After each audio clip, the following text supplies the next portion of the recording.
Just a background on myself. My work history covers 12 years progressive experience in the public service. I've worked on various projects for the government of the Republic of Trinidad and Tobago.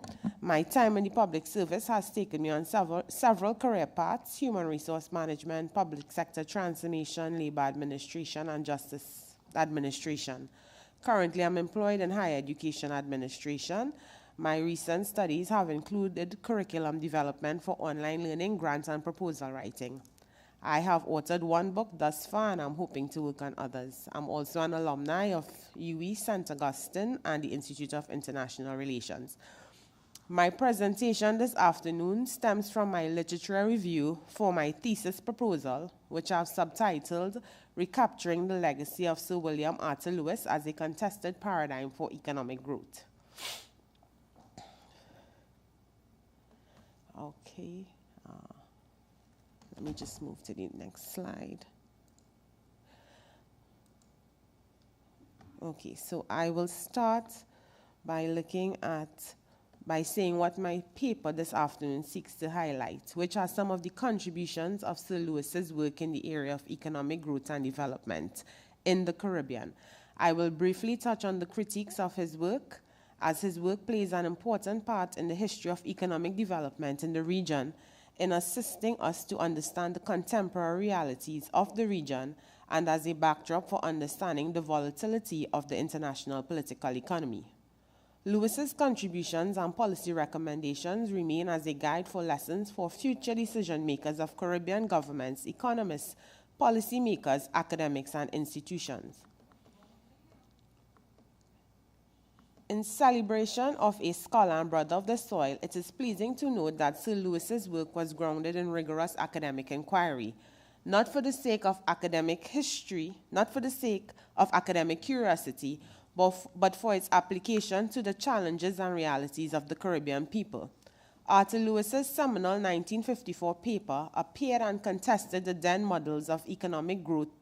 His work was timely as in a time when the work of Keynes or Harold Domer, nor the later neoclassical production functions of Swallow and Swan seem relevant for developing countries. Lewis's model offered an alternative model, and Lewis's contributions to the literature on development theory, though extending the work on development, encountered increasingly strong criticisms. Lewis's quest for decolonization led him to challenge the dominant thought of the day that third world countries were unable to achieve economic growth through a highly industrialized economic drive. Lewis's first seminal work in the industrialization of the West Indies paved the way for the future discussions and various camps of thought that would in time come to challenge dominant orthodox development. And though he made his contributions, his work on development would have been challenged. Lewis's prescriptions and ideas on development may have seemed racy to a few back then. But the Caribbean was now in its post-colonial state and had several growing pains to go through, being newly independent nation states. Lewis, a deep thinker being what he was, asked the question, how was development possible for industrialized states?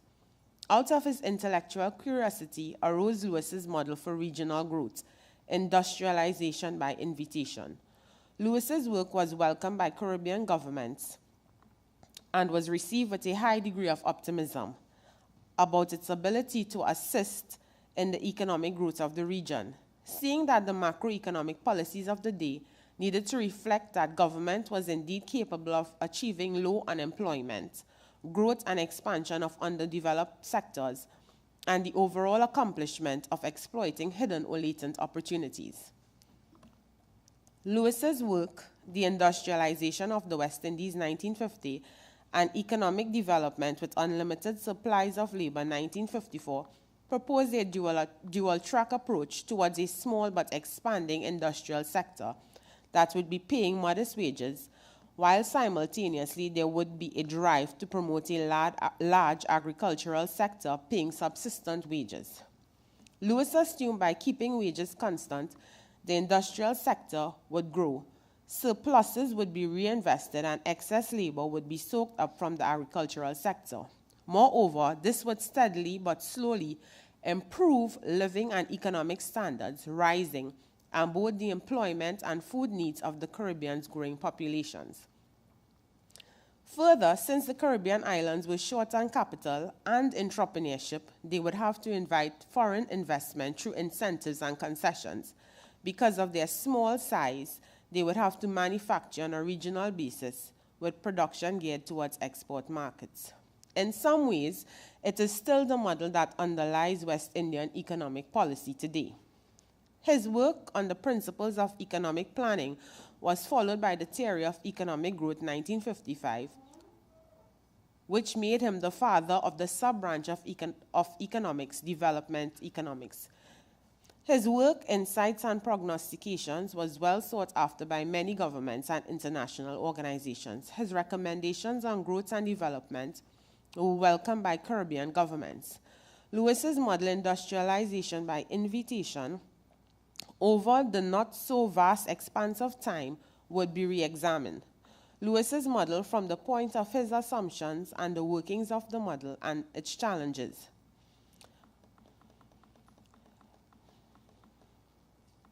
I would like to attempt to elucidate the effects of these assumptions in spurring critics and furthering the discussion on alternative approaches to development.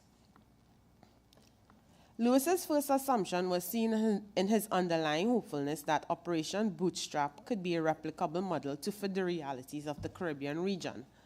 Another assumption was that the excess labor supply in the agricultural sector would have stayed fixed and would have been able to trickle over to intense manufacturing. Thirdly, his assumption in the earlier ISI model use of foreign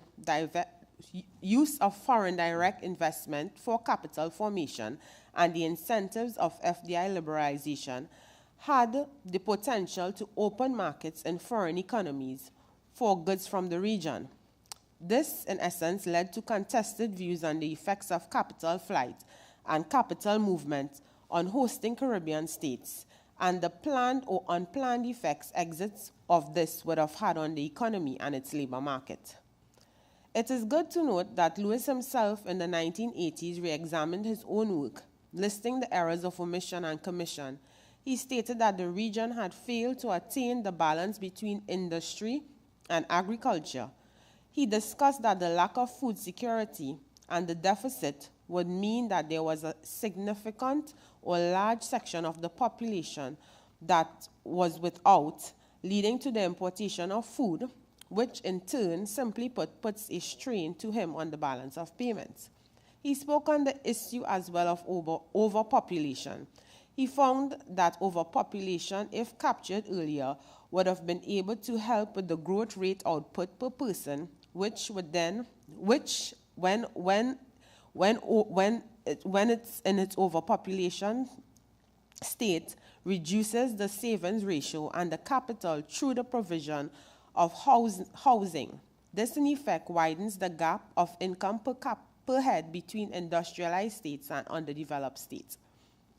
In summarizing his other re-examinations of his earlier models, Lewis also looked at the effects of the exchange rate as a deterrent to economic growth if not monitored and managed properly.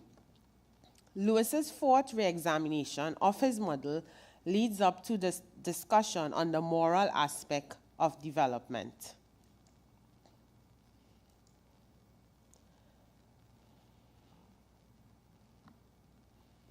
When looking at the moral aspect of development, one has to consider for whom is development policies, theories, and programs designed to assist.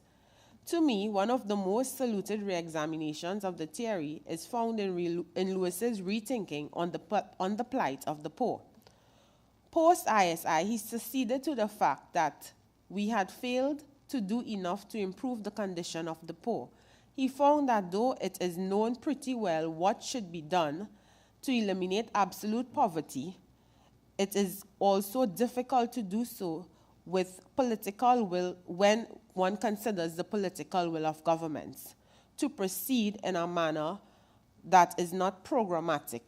He found that though it was understood that there was a need to get more for the poor out of the hands of the wealthy, it was easier said than done, seeing that the non-poor had political influence and power. As mentioned earlier, Lewis's model did gain some criticisms, but this in essence did well for the development debate. It is out of his work we can see the motivation of many others to search for other alternative models, which has led to deeper probing and independent thinking. Some of Lewis's strongest contenders of his theory and ideologies came from Caribbean scholars opposed to this model, and was led by researchers such as Lloyd Bess and Levitt. They introduced an adjacent model called the Plantation economy model, which to them was an extension of the plantation economy, which drove dependency on foreign markets and multinational corporations. His critics also looked at the disempowering effects of several implications of Lewis's earlier suggestions. Their criticism also helped to further the ideology of empowering development, theories that were looked at by Mengu, Crooks, and Govan.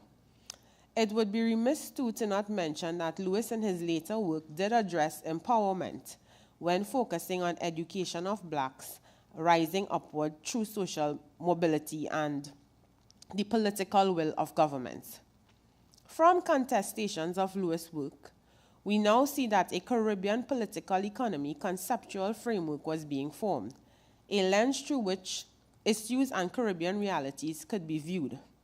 This conceptual framework was advanced through the research of Caribbean scholars such as George Beckford, Norman Govan, Dennis Pantin, and a few celebrated public servants, one known as columnist William Demas. Furthering debate, Lewis's model helped develop offshoots diverging down several paths. In development theory, there was the Latin American school of thought, the Dependencia camp, where we saw that the work of Raoul Prebisch and Hans Singer looked at development and dependency. Lewis's work helped further debate on third world political thought, which is found in the work of Joseph Stiglitz and Amartya Sen, both of whom followed in Lewis's path as Nobel laureates in economics. His work coming out of the subcategory of development economics also impacted and spurred theories focused on geopolitics, such as Immanuel Wallerstein's theory on world systems approaches. To note, tentacles of contested views emanating from earlier models of development economics and theory trickled down into the work of postmodernization theorists such as Michael Foucault, Atado Escobar, Norman Long, and David Boots, to name a few, who, looking for answers to development and what constitutes development, focusing on the epistemic change and the epistemology of development, sought answers in the knowledge and the dissemination of knowledge in development theory. Their school of thought also looks at the usefulness of research in the area of academia, where there are so many competing views towards development. My penultimate thought would be that Lewis's legacy lives on. In concluding, his work leaves for us ways to measure, assess, and gauge government behavior and spending amidst the then and now economic problems of scarce resources, budgetary constraints, competing interests of the political elite, and the plight of the poor. In concluding, I would add that I am wearing saying that my presentation today is an extensive examination of Lewis's legacy, achievement, criticisms, and accomplishments. At this time, we have a good idea, but are not sure how many of Lewis's writings have impacted the policies of governments far and wide, or amidst the halls of academia that are filled with new opposing ideas stimulated by his work or their contested viewpoints. In closing, my presentation is that Lewis's legacy is still applicable for today's academics. His writing on the theory of economic growth that looked also at basically 9 functions of government provides a framework for which my work attempts to analyze the implications of government policy to address the underdevelopment problematic. His writings deduce from the history of Caribbean economics that preconditions for governments to experience economic growth were namely through the maintenance of public services, influencing attitudes, the shaping of an economic institution, which I see as achievable through the implementation of programs geared towards innovation and entrepreneurship trust within ministries and departments, not working in silos, but triangulating information to ensure the best possible returns on government spending and investment. He also looked at the influencing of resources, ensuring full employment, and the influencing and government influencing on the level of investment, the influencing of the distribution of income, and the control of the quantity of money in the economy. He also, his last point was to look at the control of fluctuations. These functions, to me, focus on a domestic or endogenous approach. I do not use the word endogenous theoretically, but as a description that provides a lens through which my thesis can look at economic policy and build a case for a growth approach that includes domestic entrepreneurs and leaves room for the exploration of indigenous technologies. My concluding statement I take from the legacy of Sir Arthur Lewis as a way forward for addressing the contemporary Caribbean underdevelopment problematic. Simply said, to him, there are two conditions for self-sustaining growth: when a country has a cadre of domestic entrepreneurs and administrators and has moreover attained savings at a taxable capacity. The end. Thank you.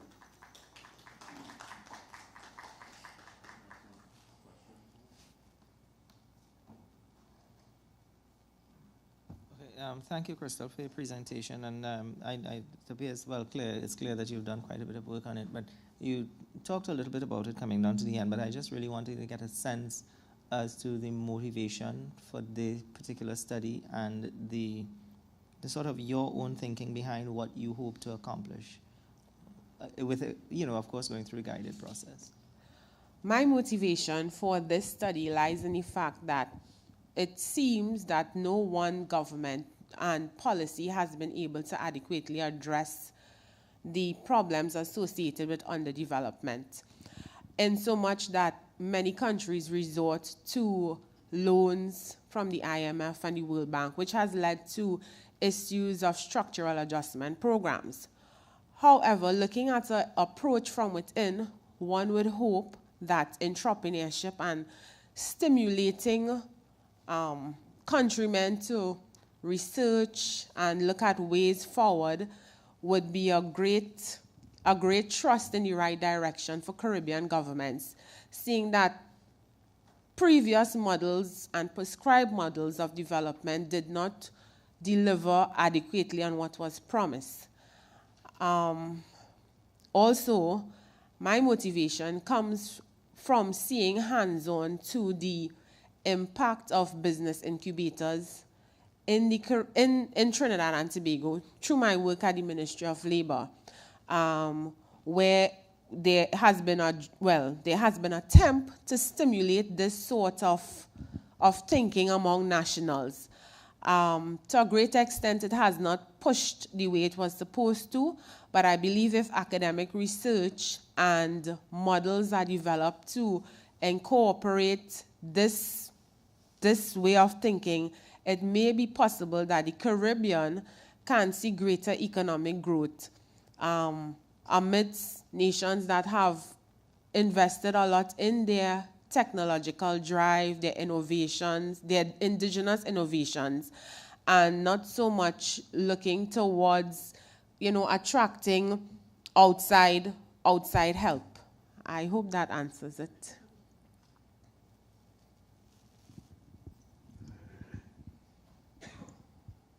Okay, thank you, Crystal. You have done a very extensive literature review, very detailed and in-depth. You mentioned a lot of nice words in there: entrepreneurship, business incubators, research. I want to specifically ask you, what is your research question? And what do you expect to add to the literature at the end of the thesis? Okay, my research question, I do not have it in front of me at this time, but my research question hopes to add to the literature how can the Caribbean move forward and apply the lessons learned and also develop a more dynamic model for third world countries, specifically small island developing states. What we have seen, a lot of the models, they do not have some of the models that have been recently prescribed lack in economic functions and diagrammatic illustrations of how it's supposed to be achieved.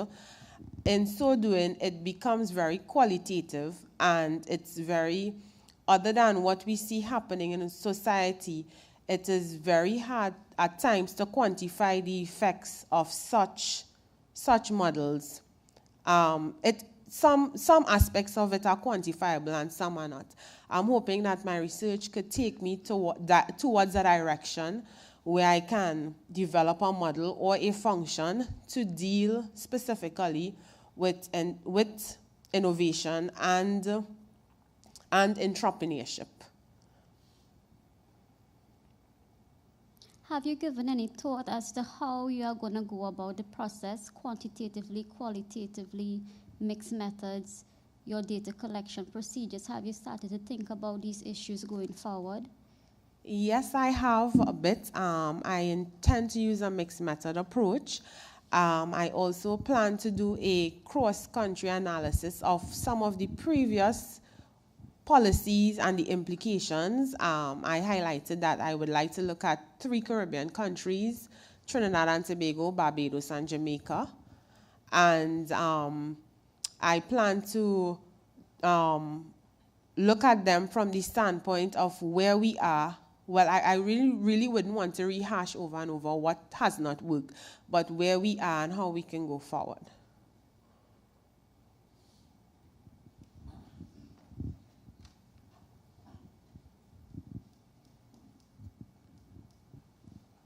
Right, Crystal, thanks very much for that. Are there any questions anyone would want to ask? Ms. Crystal Lewis is an applicant to our MPhil PhD program, and she's being given an opportunity to speak to her research proposal. So this is not an assessed session in the sense of grading her for anything, but this is just to give the applicant the opportunity to speak to what they want to research. And what it shows that there is still this great interest in Sir Arthur Lewis and being able to address many of the things that come out from Lewis's work. So we have a few more minutes before we end this session, so if there are any more questions, yes, Godfrey. Yes, thank you, Crystal, and I'm pleased to have listened to your presentation and feel that you have done a great deal of work in terms of coming to terms with the literature surrounding the scholarship of Sir Arthur Lewis. And I've known you, and I can sense, the growth and development intellectually. So that's great already. I like the presentation, and I just want to ask 3 things. First of all, if you were to situate this presentation within a particular disciplinary framework, which discipline do you think would prevail in terms of, guiding your thought process toward providing the kinds of answers? And you are not necessarily forced to respond to one discipline, because you can think of it multidisciplinary, interdisciplinary, if you wish, in terms of giving the answer that I'm asking. The second thing, Dr. Mohan a while ago asked you about one research question, but what I would prefer to ask you is, could you succinctly state what is the purpose of the research? Because to me, in any research process, a principal dimension of it is the aim of the research. And I want to get a sense of that. And having got that, then perhaps there might not only be one research question, but several research questions that you need to have answered, to provide answers to. I know you might not have given thought to all those research questions as yet, but this comment is by way of letting you know that there might be several research questions you have to answer dependent upon the aim of the research. And what I want you to focus on is, what is the aim of this research? And thirdly, this is an application for an MPhil PhD, and I would prefer to say it's an application for a PhD. If it is a PhD, the research outcome has to stand out as making a singular contribution that is different from what everyone else has made so far. Do you have an idea as to what the singular contribution is likely to look like in terms of what you are hoping to bring to the scholarly landscape in terms of, treating with the development question, however you may frame it? We keep talking about economic development, but we have gone past that. That is 1960s vocabulary, right? We have to think about sustainable development, which at some point might take on another label at some point in time. And we have to talk the language that is consistent with the academic literature and consistent with the multidisciplinary foci that have been characteristic of the work of Sir Arthur Lewis. So I just thought I would want to hear your response to it. Thank you. Good stuff anyway. Thank you, Dr. Senbernard. Well, I'll start with your second question first. What would be my, if I can recap, what would be my hope for this area of study? What I'm hoping to unearth? This study, I would hope to unearth what are the latent or the dormant possibilities of a highly entrepreneurial and innovative Caribbean, where we see more creative possibilities in the area of STEM, science, technology, mathematics. We push that drive to get the Caribbean up to where we would like it to be. I would also say that for the first question, what area would adequately cover my work? As you rightly said, it's interdisciplinary. It has aspects for social policy and economic policy. There are implications for sociology, politics as well. But to say that one area would cover it adequately, I would say it would have to be social policy. It would give me the wiggle room whereby I can look at both economic and social policy. If I were to limit myself to economic policy, I may not be able to adequately explore the social implications of my research. At this time, I am hoping, as I said before, with research it's dynamic and it's ongoing. So I'm hoping at the end of it all, at this present time, I am not able to say what bang I would be able to give. But I know that innovation and entrepreneurship has not been fully massaged academically in the region. We have continued the debate on contesting views on development, which Sir Arthur Lewis alluded to, and he said, he doesn't like to talk. He wants to see the application. Let's see the applicability of what you're saying, and I'm looking forward to see if my functions or my models can be applicable to encourage future growth and development in the region. Okay, well, on that note, colleagues, I think we thank Ms. Lewis for her presentation. And we move on to the next panel at 1 o'clock, which is already queued up. Thank you, Ms. Lewis. Okay, thanks. Right, okay, right, good.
I seen Gregory or Young. Yeah, that's me. Right, so, That one? right, this is when you would have given Francine, right? Yes. Right. So that's yesterday. You don't need this. To him. Right. Right, so now let's-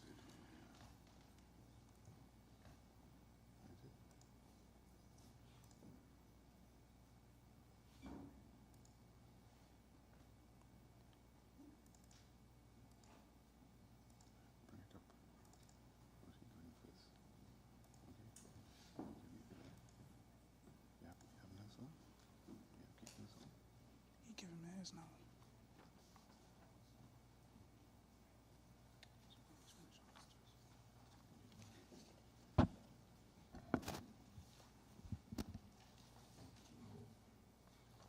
Good afternoon, ladies and gentlemen.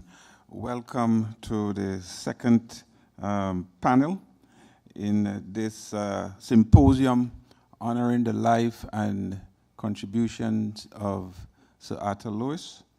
I'm the chair for the session. I'm Roy McCree, and we are going to start the proceedings with Mr. Tayimba Salandi, who is a doctoral candidate in the Department of Behavioral Sciences, a sociologist in waiting or in training, and he will present first for us. He will be the first presenter, looking at the colonial and decolonial Sir Arthur Lewis and the lessons he provides for alternative Caribbean development. Just some ground rules, you know, it's 20 minutes that you have. I give you a 5-minute warning. And if after that you have not stopped, you're going to get a red card, okay? Red card means automatic rejection. I would take off the microphone. All right, so I know we won't get to there at all. So I want to welcome the first presenter for this afternoon session, Mr. Tayimba Salandi.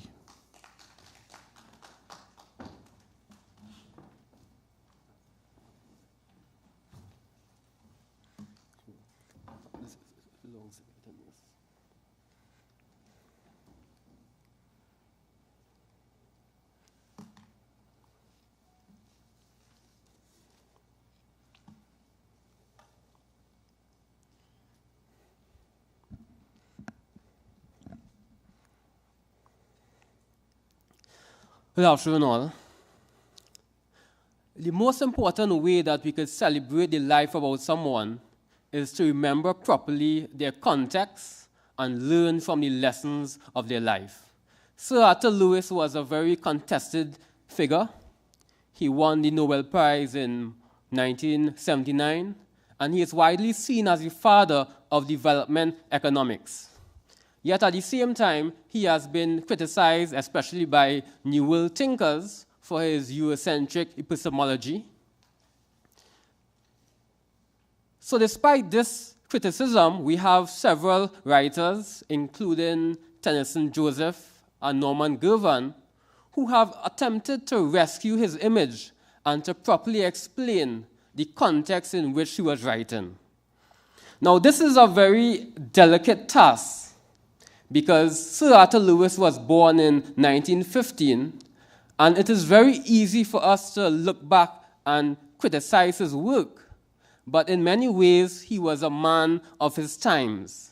He was the first generation of Caribbean thinkers who saw themselves as being anti-colonial, yet at the same time, their work and their life was very much affected by the realities of colonialism.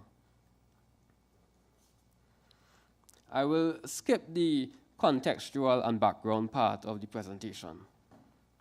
So my presentation has to do with exploring both the decolonial and colonial aspects of Arthur Lewis in an effort to gather some of the deeper insights and lessons that we could learn from his life. So Arthur Lewis firstly challenged the Moyne Commission for ignoring education and the long history of West Indian slavery. He saw himself as being an anti-imperialist, and he traced this back to his father being a Garveyite, and he even recalled attending as a child a meeting of the local Garvey branch. As principal of UWI, Sir Arthur Lewis commissioned the famous 1961 report into the Jamaican Rastafarian movement. And he would go into the field with Rex Nettleford, and he even made a very famous remark to Nettleford that we are all Rastas, after he heard of some of the experiences of the Rasta movement. Sir Arthur Lewis wrote in a global international context that saw the West Indies restricted to the role of exporters of raw materials. And there is a very famous quote that not a nail shall be produced in the West Indies. So against this background of the law of comparative advantage, Sir Arthur Lewis championed the right of the Caribbean to industrialize if they so chose.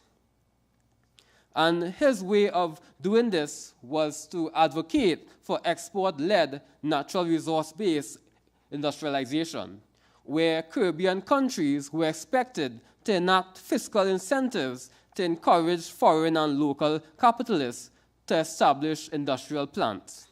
In a context where the Caribbean was severely starved of technical expertise and capital, the work of Arthur Lewis became very influential throughout the Caribbean and even in places such as Africa.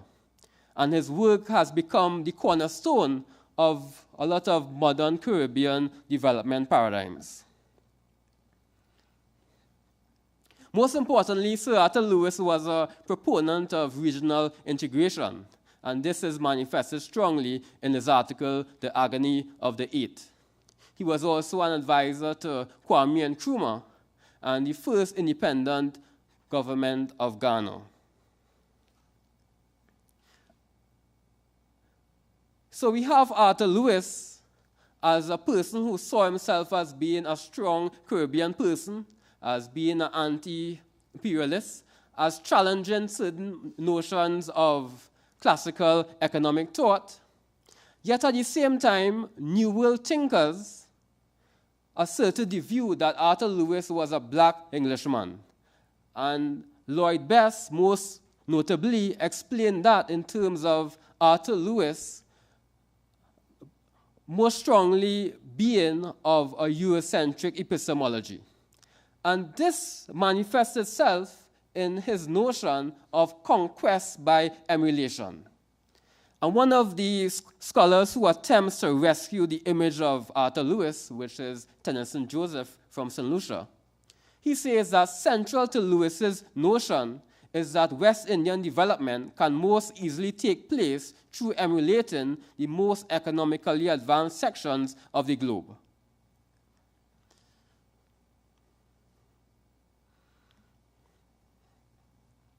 And this notion could also be shown in some of his ideas about social change and the Black Power movement, as well as social mobility.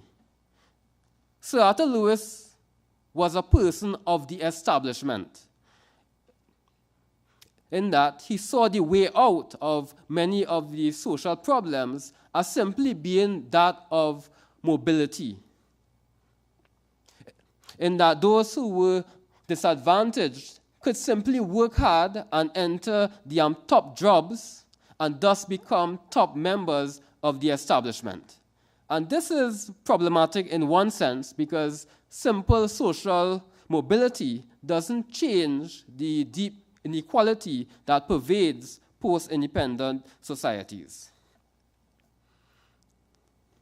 We also have his very strange view of the British legacy in the Caribbean.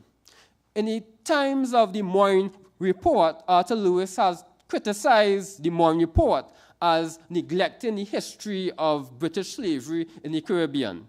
Yet at the same time, in his later years, he advocated that the British colonial misdeeds in the Caribbean be forgotten. He saw the main stumbling block of Caribbean development being British colonial presence. So we have Norman Girvan, or rather Tennyson Joseph, acknowledging that the anti-colonial activity of Sir Arthur Lewis ended at the time of independence.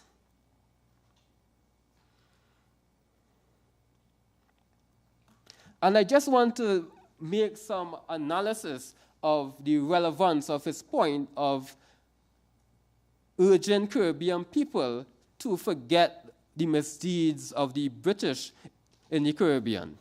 And as we can see from this diagram, which tries to depict the modern colonial world system over the last 500 years, the relations between nation states have been configured by history. And there has been a lot of scholarly work into the very unequal place that the Caribbean has in this global context. So for a country simply to attain economic growth as an individual nation state, it doesn't change or transform or challenge the deep inequalities within the modern colonial world system. The second part of this diagram has to do with the brown part, which is the nation state. And this is a more focused representation. We have a body of work that has explained that the Caribbean region, beyond the achievement of independence, have been deeply influenced by the legacies of colonialism. And we have that as presented in the Plantation theory. So what this means on the ground is that many of our institutions, our norms, our values, as well as the knowledge that pervades the nation state, comes from this history of Euro-American domination. So if a country were simply to achieve economic growth and attract foreign direct investment, what does that do to challenge the knowledge and inequalities that are all part of this system? And this is one of the criticisms of the work of Arthur Lewis over the years, that his work was divorced from an understanding of the power relations that is part of both the nation state and the global colonial world system.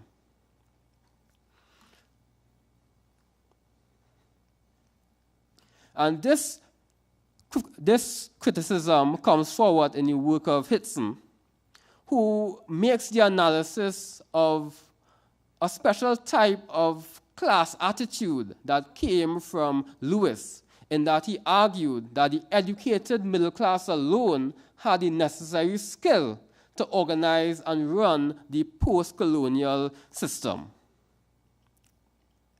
And this is quite problematic, given that the class relations is just one of the outcomes of our colonial history.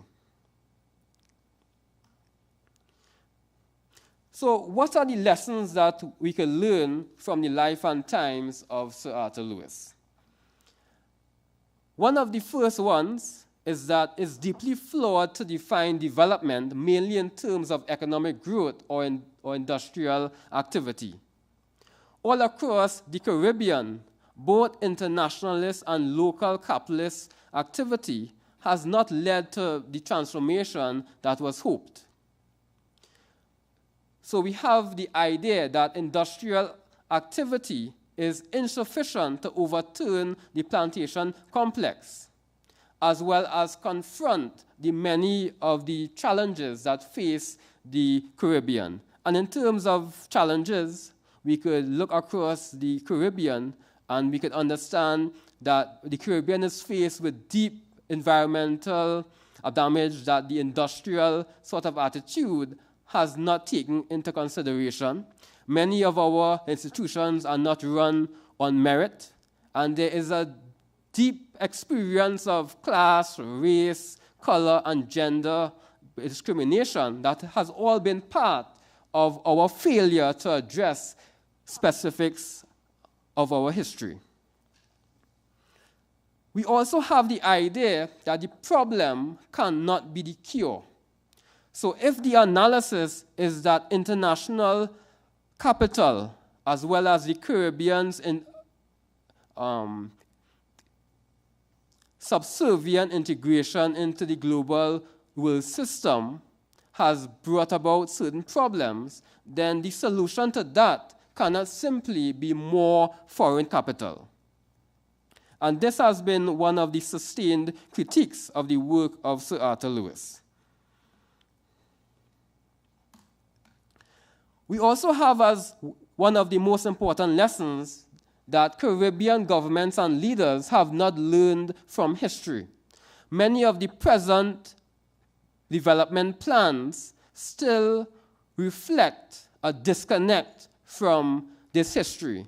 So in more recent times, we have had in Trinidad a Vision 2020 and a Vision 2030 that is based upon the work of Arthur Lewis, that advocates that Trinidad should transform itself into a developed nation, with no real recognition of our history or our legacy of indigenous knowledge.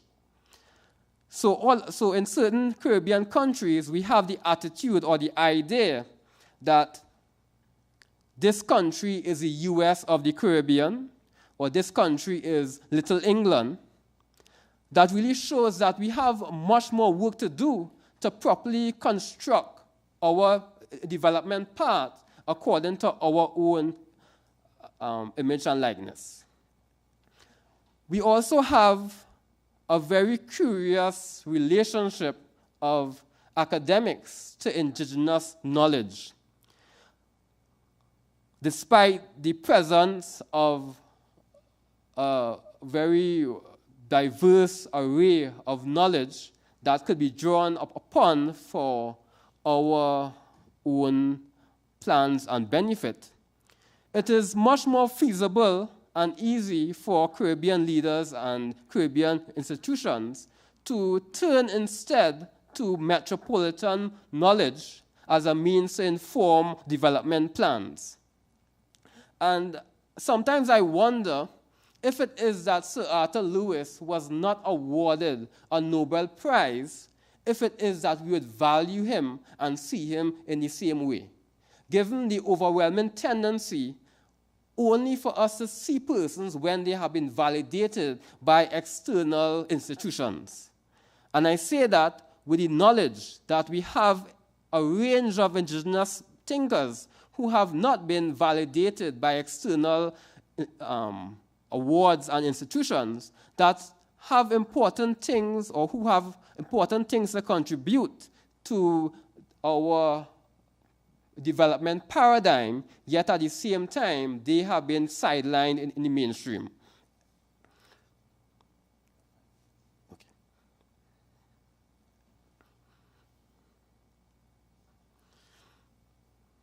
And I want to contrast the ideas of Arthur Lewis against two other Caribbean thinkers. And the first of them is Walter Rodney. And Walter Rodney asks some very searching questions that helps us contextualize and understand the legacies of Arthur Lewis. And he says that as late as the 1950s, it was felt that as long as you could industrialize, it was great, because the old colonial division of labor had stopped us from industrializing. And he puts forward that we have to ask ourselves new and searching questions about the character of industrialization. What is it all about? Who owns? Who controls? What do you actually produce? Does it help the development of our economy? Does it help to make us more independent? And we also have George Beckford, who argues that we need further to recognize that among the people of the plantation society, the most colonized minds are to be found within the higher ranks of the social order. And he goes on to say that the intellectual classes cannot lead in the struggle because they first need to decolonize their own minds and to develop genuinely independent scholarship in this process. And these two contributions by these scholars to me are very important and speak to some of the main lessons we need to learn from the life and times of Arthur Lewis, given that the traditions of Eurocentric academia have not allowed us to understand and confront the deepest legacies as we have in the Caribbean space. So much of the work and ideas that are put forward are disconnected from the aspirations and experiences of ordinary people. So in other words, the quest for real decolonization and alternative development is incomplete because all of the voices that need to speak and become part of the dialogue are not yet at the table, given how the hierarchies of coloniality has left and sidelined certain voices. So even in relation to development, it's not only the scholarly and academic voices that need to be heard and considered, but we also need to understand and include non-academic, non-Western voices in the dialogue so that we could have more material to work with. So I have some other points to share, but I hope to bring out some of them within the discussion part. Thank you.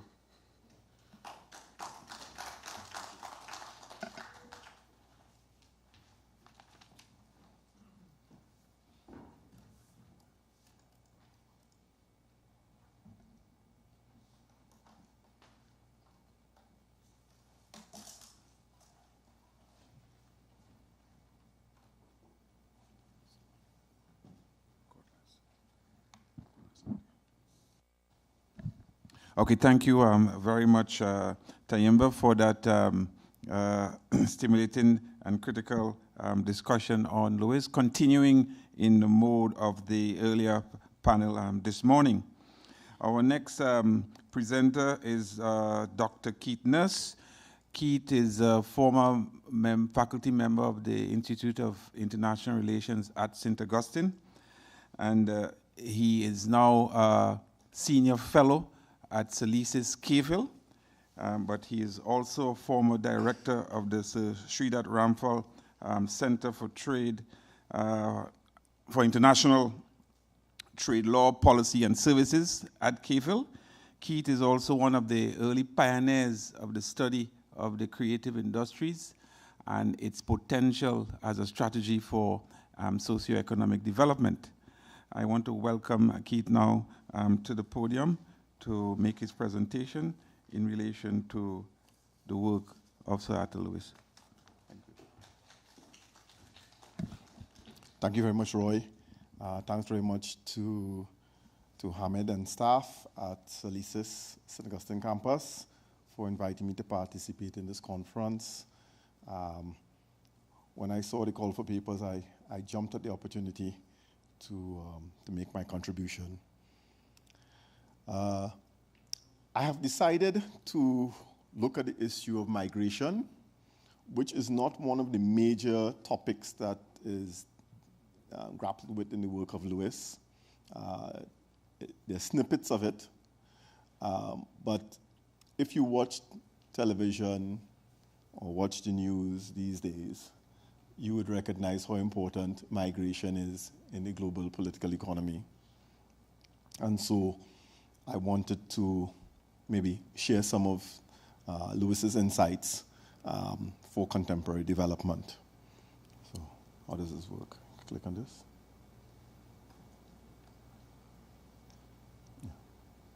Yeah. I often like to start my presentation talking about the developmental impact of migration with this front cover of The Economist from a few years ago.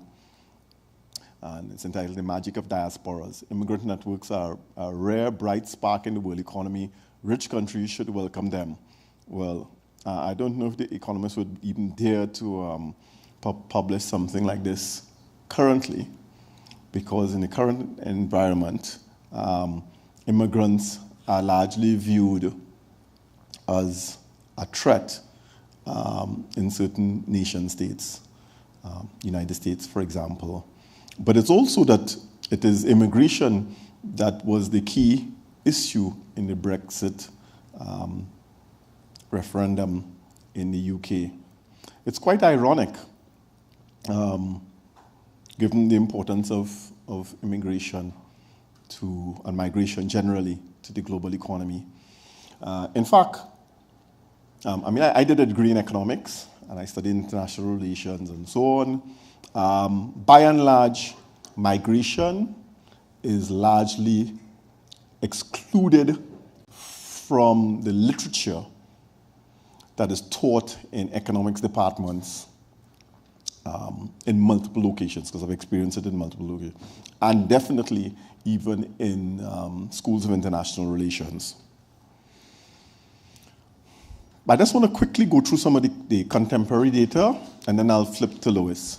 So first off, the current estimates are that there are about 244 million people, about 3.3% of the world population, only 3.3% of the world population living outside their country of origin, which also includes refugees. So this is a really small share. And it's been fairly stable for the last 20, 30 years.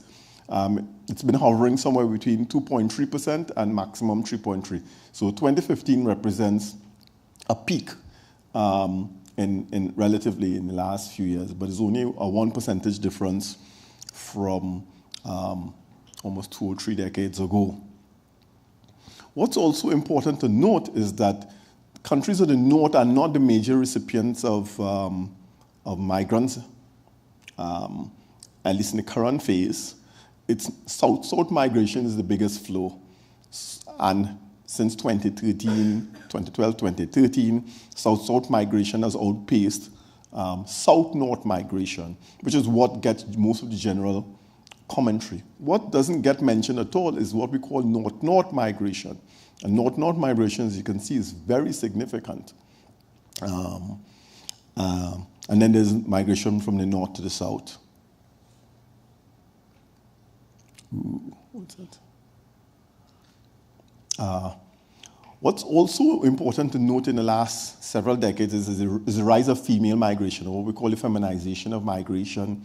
And that has to do with the nature of the types of jobs that have changed over time, targeting migrants. So whether it's from manufacturing jobs targeted at women, or care work, or work in the health sector, and so on, have been the main drivers of female migration. So some countries like the Philippines, for the last 20, 30 years, female migrants have outpaced male.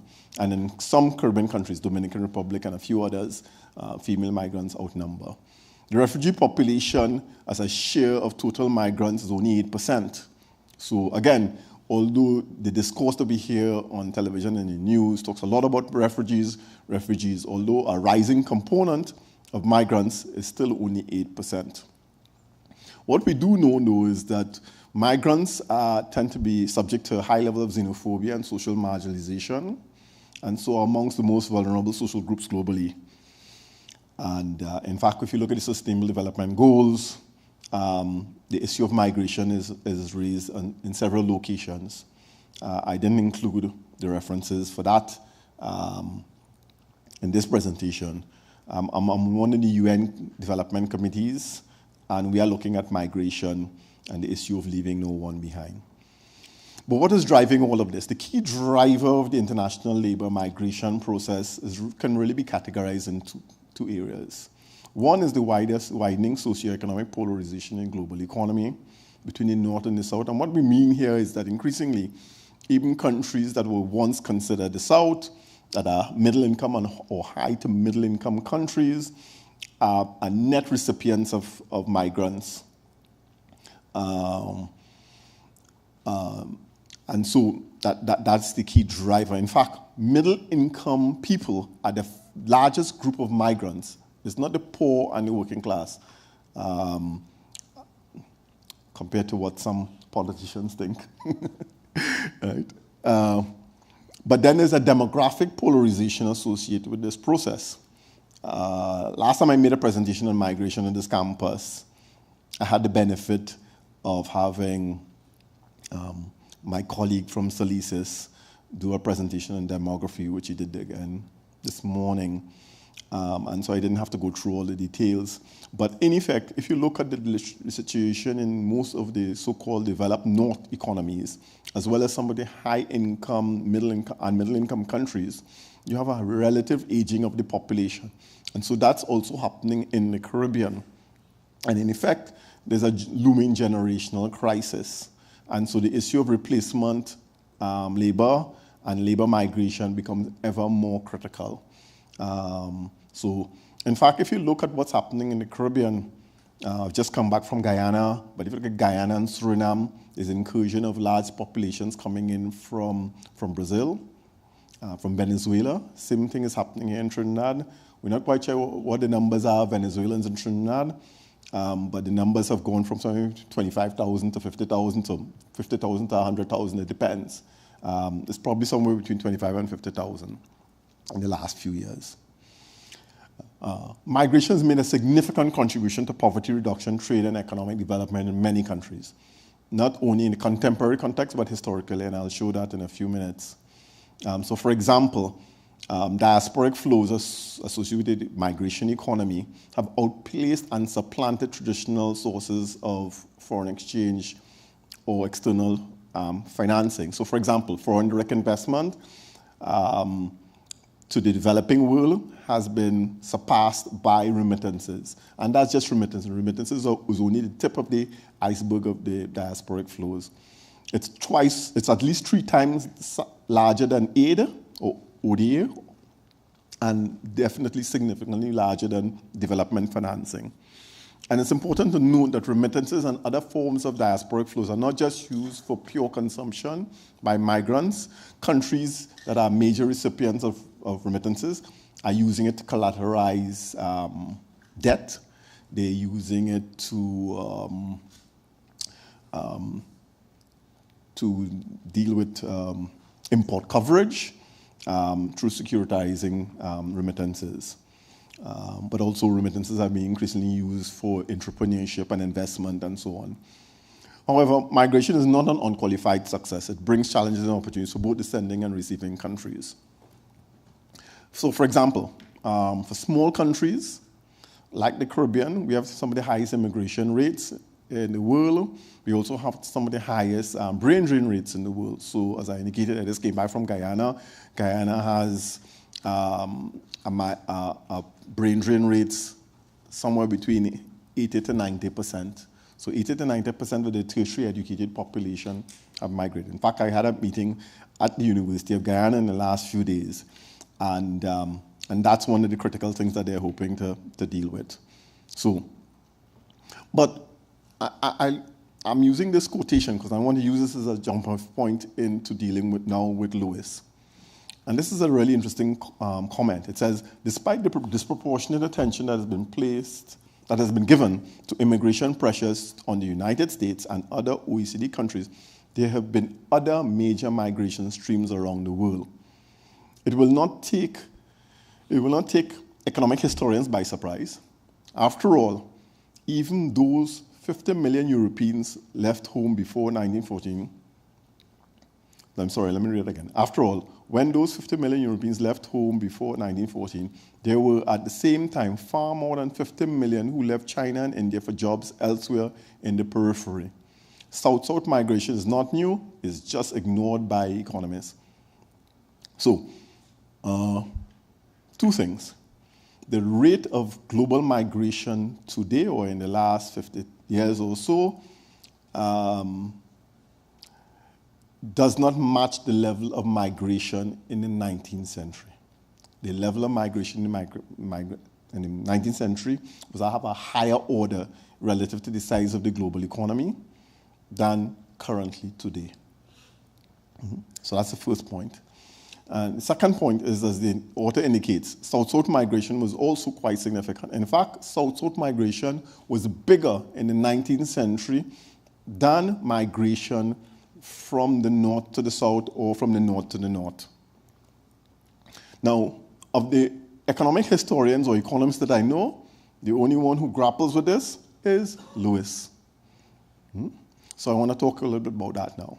Now, Lewis is well known for his work on economic development and unlimited supplies of labor and his treatise on the theory of economic growth.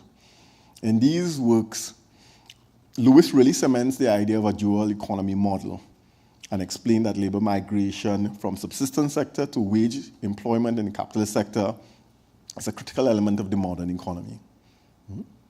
The idea of mobility of labor underpins much of his work, I would argue, and extends from his first publication entitled Labor in the West Indies in 1939 to his magnum opus, Fluctuations and Growth, in 1978.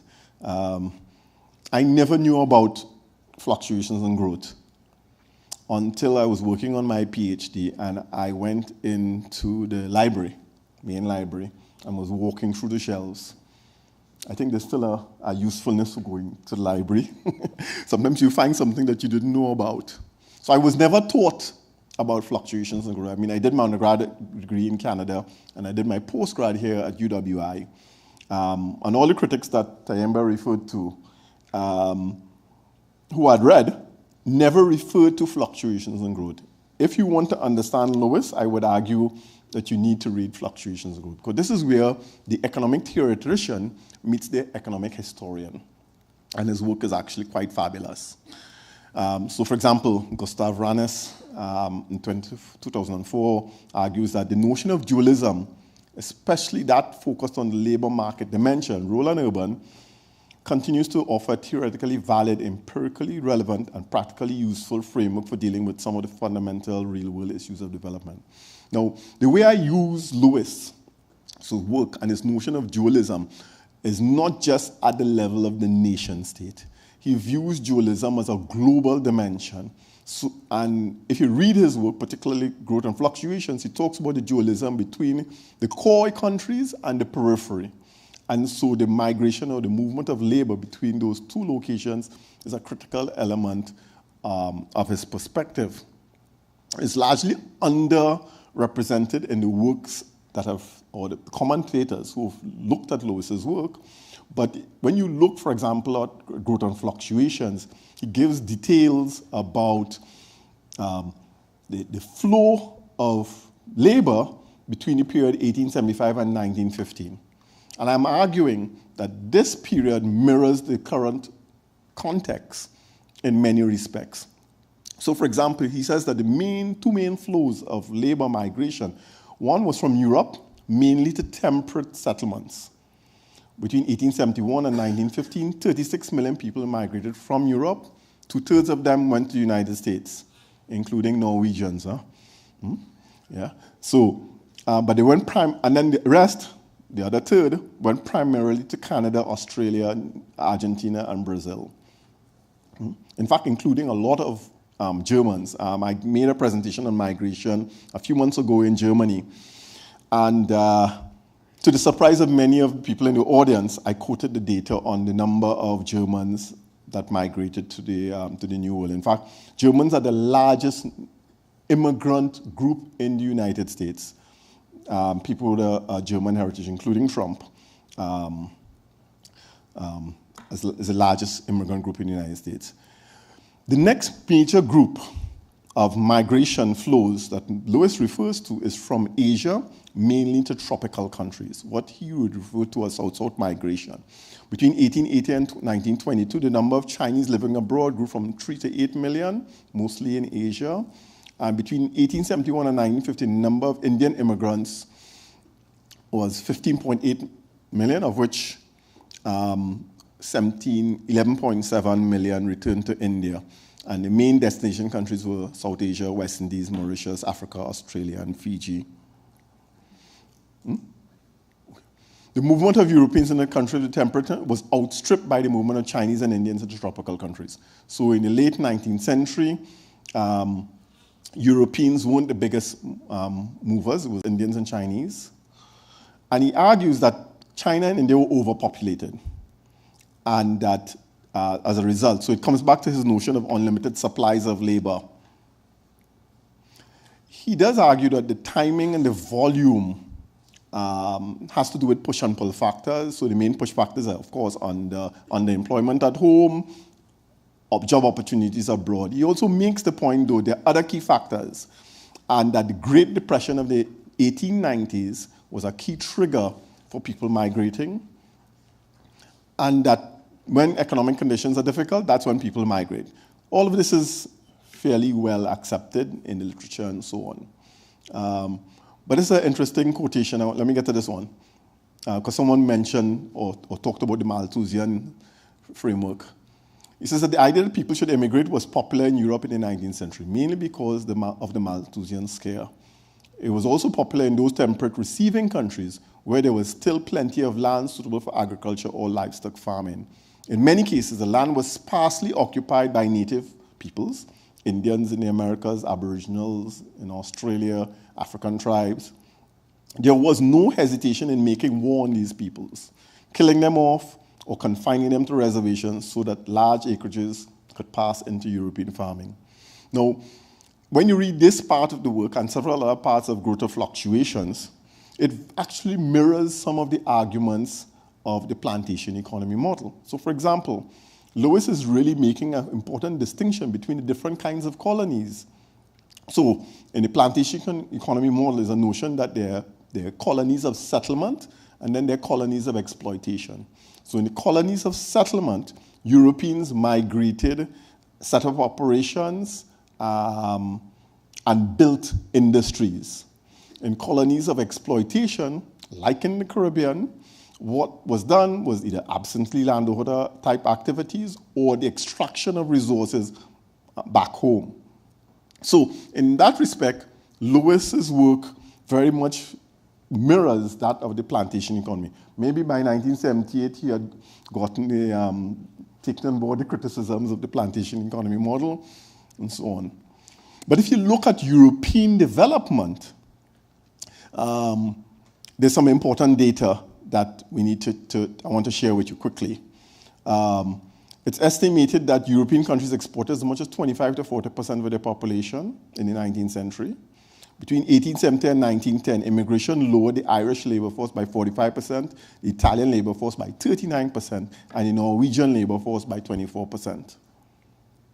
Immigration is considered to be one of the key factors in the convergence of wages and living standards in these countries, with Britain particularly. And in the late 19th to 20th century and early 20th century, Ireland jumped from 73% to 92% of British wages. Norway moved from 48% to 95%, and Italy from 40 to 56%. So this author, O'Rourke, for example, argues that immigration is an incredibly effective way of poor countries to raise their living standards, drawing on the European experience. And he argues that by blocking immigration, rich countries are making it harder for poor countries to catch up on the OECD countries. Immigration is ultimately a self-limiting process. So for example, close to 1 million Poles had migrated to the UK, and a large share of them have returned back to Poland as the Polish economy has improved. However, in countries like our own, with high level of brain drain rates, that process of self-limitation is still evasive.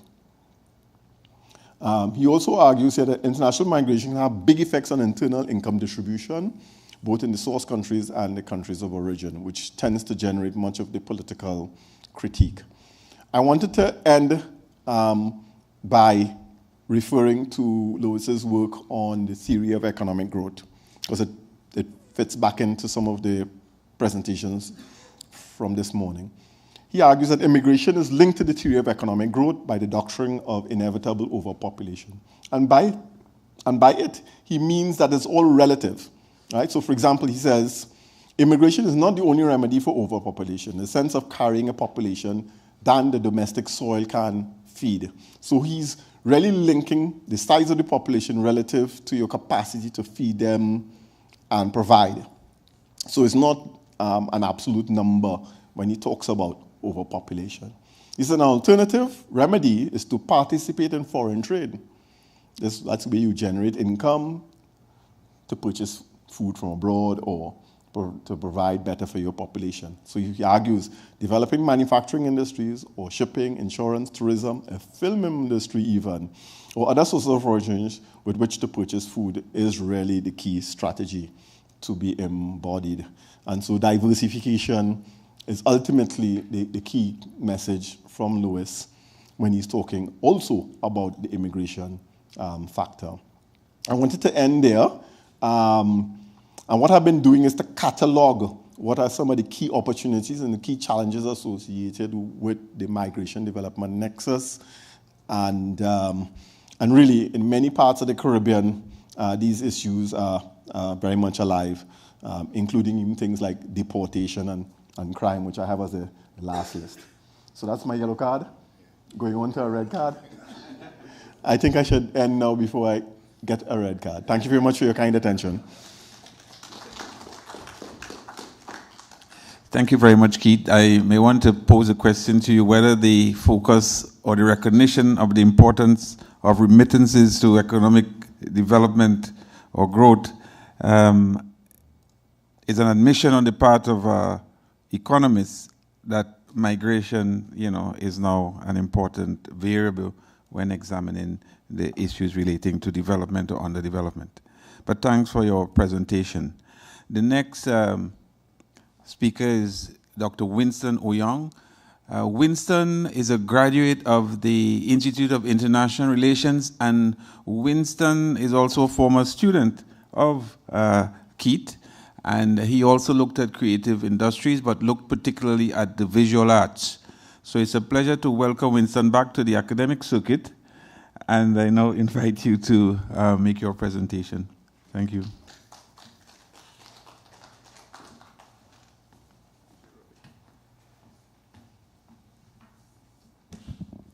Good afternoon to all.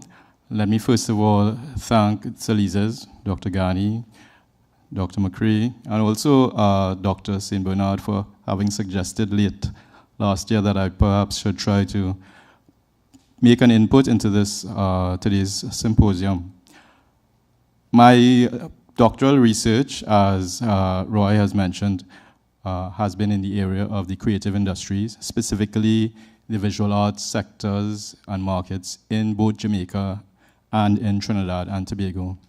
And very relieved when I first saw the agenda and saw that Keith, who was actually previous to my presentation, would have been speaking on migration.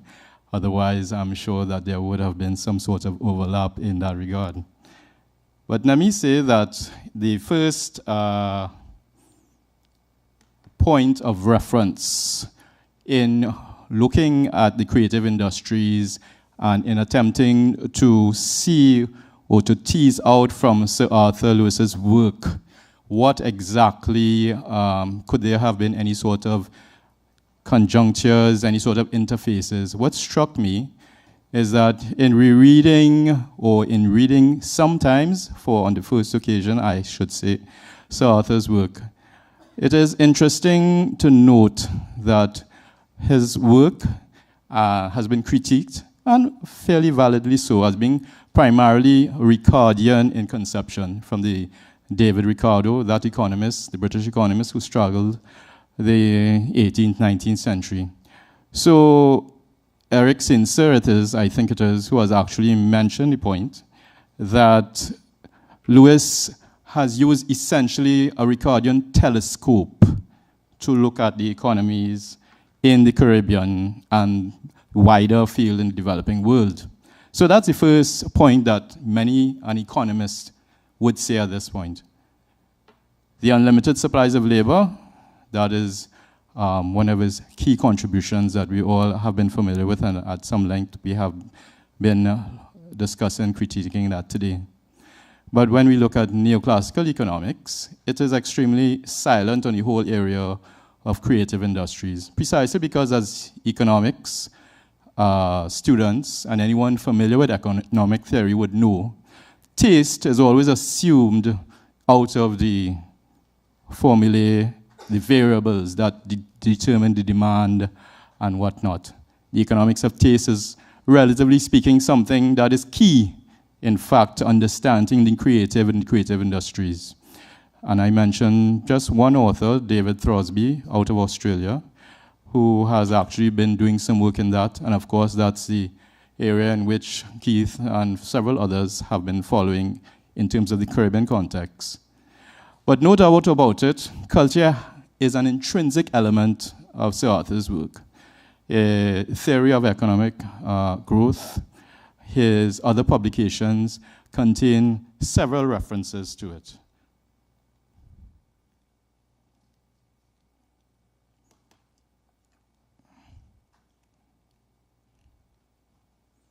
see if I have, right. For example, in development planning, he says, countries experience phases of great activity in literature, painting, music, war, or religion. And dynamism in economic affairs may spring from the same deep and uncharted sources. Well, I didn't have to go very far in that text to discover that, of course, like many great economists, Sir Arthur did think very deeply on literature, and the economic literature is replete with great economic thinkers, such as John Maynard Keynes, Sir Alan Peacock, and others who have talked about arts and the creative and economics in the same breath. But in terms of actually interrogating the theoretical structures and trying to relate the two together, that has been of a more recent vintage. So here we have Sir Arthur saying that literature, painting, music, all the arts and whatnot, dynamism, the Renaissance, so to speak, may actually spring from same deep and uncharted sources as economic affairs. And of course, we know how he felt about it. And in fact, it's also instructive that this precise quotation is from his work on development planning. So therefore, where does that lead us next? He says on the same page, it is probably no easier or more difficult to plan an artistic renaissance than to plan economic development. Good policies help, but do not ensure success. That's the emphasis added, I should note. So therefore, in talking about economic development, which was of course very close, which is an understatement for Sir Arthur, he mentions that planning artistic renaissances, trying to stimulate the creative, may not be too far removed. They are equally difficult exercises, but well worth the pursuit. And I think that should say that in retrospect, we can actually think or consider Sir Arthur, not in terms only of just unlimited supplies and his contribution to theoretical and versions of economics that have been more in the orthodoxy, but even more so in exercises like the creative industries, which have become even more center stage of late. And this is where what is described in the jargon as the orange economy, the creative sector, comes to play and takes forefront. As recently as the 2017, the IDB report on innovations in the creative sector, and which I know Keith will be very familiar, we talk about, just to make sure we have our definitions correct, creative sector meaning goods and services due to creativity, culture, and intellectual capital. For example, the arts, music, filmmaking, and so on, tourism, culinary heritage, new digital media. So we may actually, and I should interject here, we may often think of products and services of the cultural and creative sector as what we think, what is traditionally called highbrow culture. But it is also popular culture that is involved. It is also the derivatives and services and products that are derivative from those different creative trends that we should also consider. In December 2015, CSAC commissioned a study in which they estimated 29.5 million people were employed internationally by this orange economy, and $2.25 trillion in annual revenues. When we talk about, and their report, which was actually done by a private firm and done on a regional breakdown, Latin America and Caribbean, 1.9 million persons employed and a revenue of $124 billion. So last year in the Dominican Republic, I should say, the IDB sponsored a seminar on this precise issue. And we had case studies of persons learning or developing gaming skills, persons who are using mobile platforms to actually provide funding and revenues to lift persons out of the economic trap of poverty simply by using creative industries and creative skills that they have. And of course, of a greater lineage, the UNCTAD, United Nations Commission on Trade and Development, has been providing creative economy reports, which are all available online. The 2010 one is just one, but there are several others, which have identified what the specific possibilities of the sector are and what is required to provide stimulus for those sectors. Let's look at Lewis again. He says in Principles of Economic Policy, and Keith just referred to a bit of it, new industry cannot flourish if there are no industrial resources whatever in the territory. If it has no industrial resources, it must seek other resources of employment, a tourist industry, a film industry, or failing all else, employment in other lands that permit migration. So I didn't realize it at the time, but in that one quotation, he talks about creative and he talks about migration. So we see the actual prescience and the foresight of Sir Arthur in terms of his wide range of thinking. And I think that is one of the more attractive features and compelling features of his work, the wide spans and great repertoire on which he actually pronounced in terms of matters economic as well as non-economic. And in that sense, that also gives us an opportunity to discuss some of the issues that have been raised as a critique. Eric Sincere, Dr. Sincere in 1991 stated that could it be in reference to Sir Arthur's theory and vision that opportunities for earning quasi-rents from international trade have shifted away from goods towards services? Because of course we know all about the two-sector, the dual model, the modern sector, the traditional sector, industry, agriculture, that's the economists would tell us that characterize Sir Arthur's work.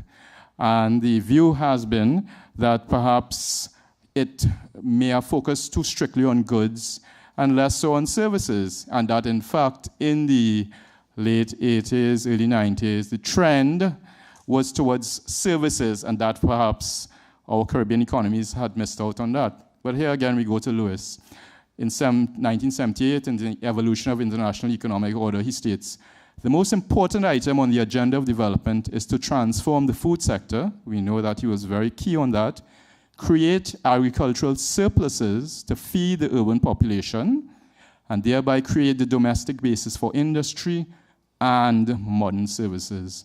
So we know about his reference to the importance to feed and stimulate the agricultural sector to make surpluses. And therefore, perhaps he would not be fairly critiqued to have ignored or neglected services, which has become quite a significant part of the modern global economy. And in that regard, we come perhaps to the nub or a bit of some of the concerns that I have in terms of the cultural, the creative industries, whether in fact our culture, which we are so proud of in the Caribbean, and justly so, as a commodity, can be aptly or readily marketed or packaged internationally, as opposed to culture which has been defined by some as essentially uncommodifiable. I think it was Deborah Thomas several years ago at a similar Sir Arthur Lewis symposium, who indicated that it is basically that sort of contradiction of trying to actually market a product that to some extent enjoys a chic when precisely it is more apparent as something spontaneous. If I can convey the example, the Haitian creative sector was discovered in the early part of the 20th century, around the period of the World Wars. And what had happened after that was that it was commercialized to the extent that perhaps the Haitian product has become, in some areas, almost a sort of mass-produced art. So therefore, there is that inherent contradiction or danger that can happen. You know, the kind of art that you pick up at the airport as a souvenir, yes, that is legitimate in itself. But the chic of art, for example, Cuban art, which somehow eludes the market system, which has its own attractiveness, is something that actually gains or valorizes the commodity. And therefore, the point that I want to actually come to next is that in the attempts by the various regional states to provide those policy instruments to stimulate the creative sector, perhaps we may be shortchanging ourselves, policymakers, as well as technocrats, by looking at the stimulus to the creative sector as only being purely an economic model. The Homo economicus, the artist, and there are studies in the literature where the stimulation for the artist is not purely at a microeconomic sort of basis. It is much deeper than that. It's obviously sometimes pursued even in the face of the lack of financial resources. We all know of the myth of the starving artist, for example. So that gives us something to think about in terms of the creative industries. I just also want to observe that Lewis himself raised a point implicitly that in the areas of international relations and politics, Edward Said, in his work on Orientalism, and Conrad, not from your economics department, but from literature, has mentioned, Joseph Conrad, about the otherness, the other side of that which we are not familiar. And I want to possibly suggest perhaps that in Lewis's dual economy models, maybe analogous, it's a reflection in economic terms of this bifurcation, this sort of division between two opposites. Lewis says in Unlimited Supplies, he talks about westernized, trousered natives, that is in a modern sector, glorying in Beethoven, Mill, Marx, or Einstein, and the great mass of their countrymen in quite other worlds. That is as apt an analysis on spot in terms of that sort of dual division, the other side, both sides within the same economy. And that is something that I think was also very useful to bear in mind. So for Lewis, culture was integral to his development matrix. The theory of economic growth is replete with references to the importance of culture for development. But at the same time, we know in the Caribbean that we have contradictions to deal with in terms of culture as being, as my colleague Mr. Salandi said earlier, a constraint to our development or an aid. How then do we explain in the face of scarce foreign exchange resources, the large food import bill, the large bill on imported alcohol, from what I understand in Trinidad and Tobago alone, in excess of $600 million. These are the kinds of questions, the use of funding or investment capital for mall development, commercial retail development, and the productive sector goes a-begging. So precisely, we could actually, as policymakers, I suggest, and persons involved in the creative sector, realize that culture itself is precisely our greatest asset, and that precisely must be the means to resolve the economic dilemma with which we are faced. Let me just conclude with two quotations again from Lewis. Many of the higher activities which philosophers value, art, music, the study of philosophy itself, are in a sense a luxury which society can afford to develop only as economic growth permits it to spare increasing numbers from the basic task of growing food.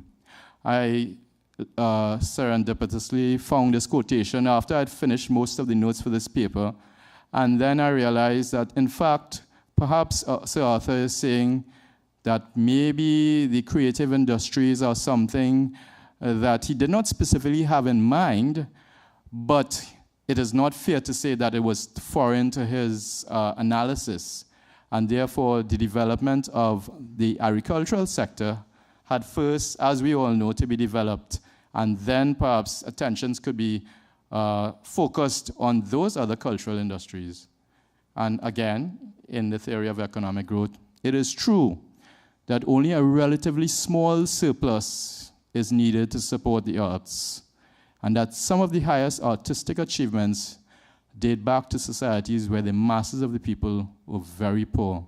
I think those two quotations alone provides the germ of an idea for further research, which I think I would encourage, because Sir Arthur was really very prescient in terms of his theorization and in terms of his work in the field of development economics, and as we have realized in other fields beyond. Thank you.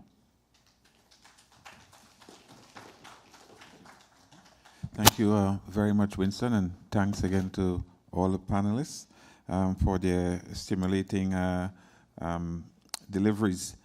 I now invite questions from the floor. We are a bit tight on time. The next session is supposed to start at 2:30 p.m. and it's just about 2:05. I think we can allow several questions within that time frame. I see Godfrey.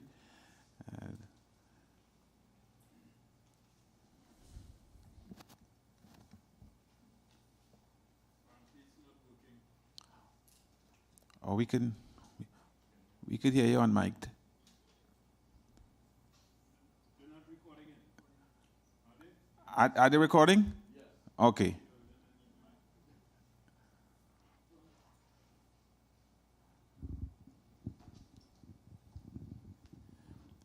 Yes, thank you very much to the three panelists, Salandi, Nurse, Oyong.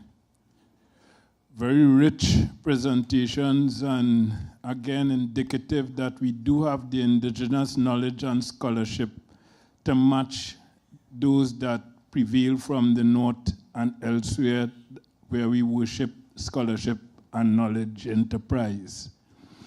And I say this because my question is really, comment and question is really directed toward Salandi's presentation.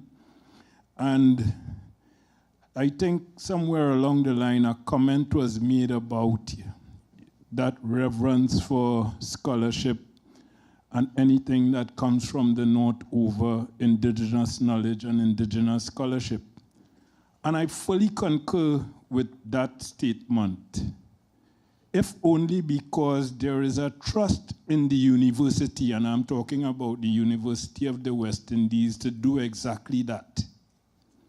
We have our own journals, we have our own scholarly media that we should be celebrating and encouraging our young scholars to channel their energies and produce their work in those journals.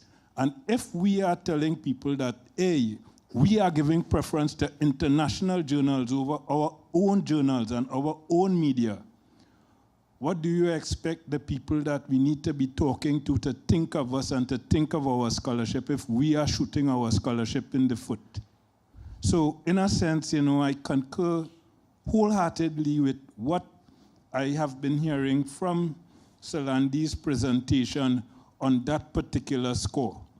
And it brings me now to the question, because, and it's not so much a question, it's perhaps, getting your comment on what I would have to say now. You spoke about, the different bodies who ought to be part of, framing and shaping that development process, the academics, the technocrats, the intelligentsia, the mass publics, and so on. First of all, I think there is a communication breakdown between all of them.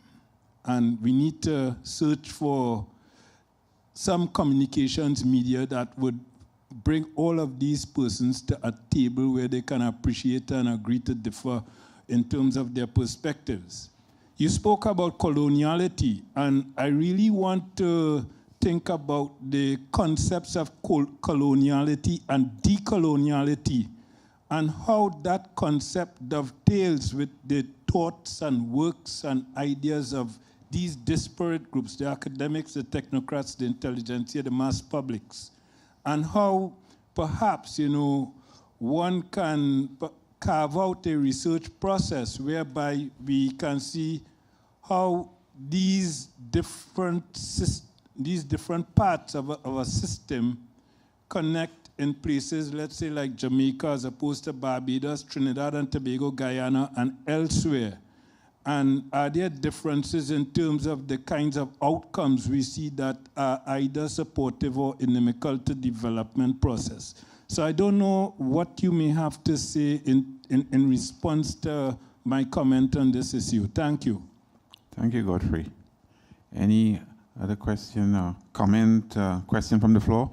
Professor Brayton. Thank you. This is a very, very simple question, which could be answered maybe by the panelists or anyone else in the room. Is there a proper, decent, scholarly, intellectual biography of Sir Arthur Lewis? If there is, please tell me about it. If not, why not? Any other question or comment from the floor?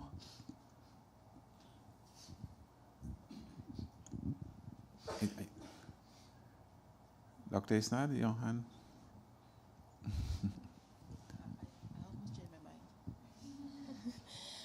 In response to your question, Professor Burton, Arthur Lewis wrote his own biography, and perhaps it's time to autobiography. So perhaps it's time to write another. What is the name of the autobiography? If I could remember right now, but there is one. I mean, just to see. Yes, yes. But has any Caribbean scholar written a proper full-length? Not exactly. Why not? Yes, good question. But in also response to Dr. Senwinad's comment, it's quite ironic that the very persons that we look up to validate ourselves as scholars are the very same persons who look down on us as scholars. And I say this because I had two experiences. One, where going to a conference in the US, and a Jamaican colleague at the Mona campus raised an issue. This is an international conference where he says that he's been trying to access a particular journal for 4 or 5 years and improving on his work continuously over time, and every time being rejected. And this is the editor for the journal, top-tier journal in that specific field, who responded to the gentleman in this way by saying that perhaps we will develop a specific journal for third world people. But this journal is not for that audience. I cite another incident where myself, along with a few colleagues, submitted to an international journal for an issue as it relates to the challenge of academics in the region. The editor also responded without sending it to the reviewers, saying that this audience is an international audience, not for regional issues. And I think that's something we need to take into consideration. Can I ask the table to respond to the discussion and the questions prompted and posed, first by Dr. Sid Bernard and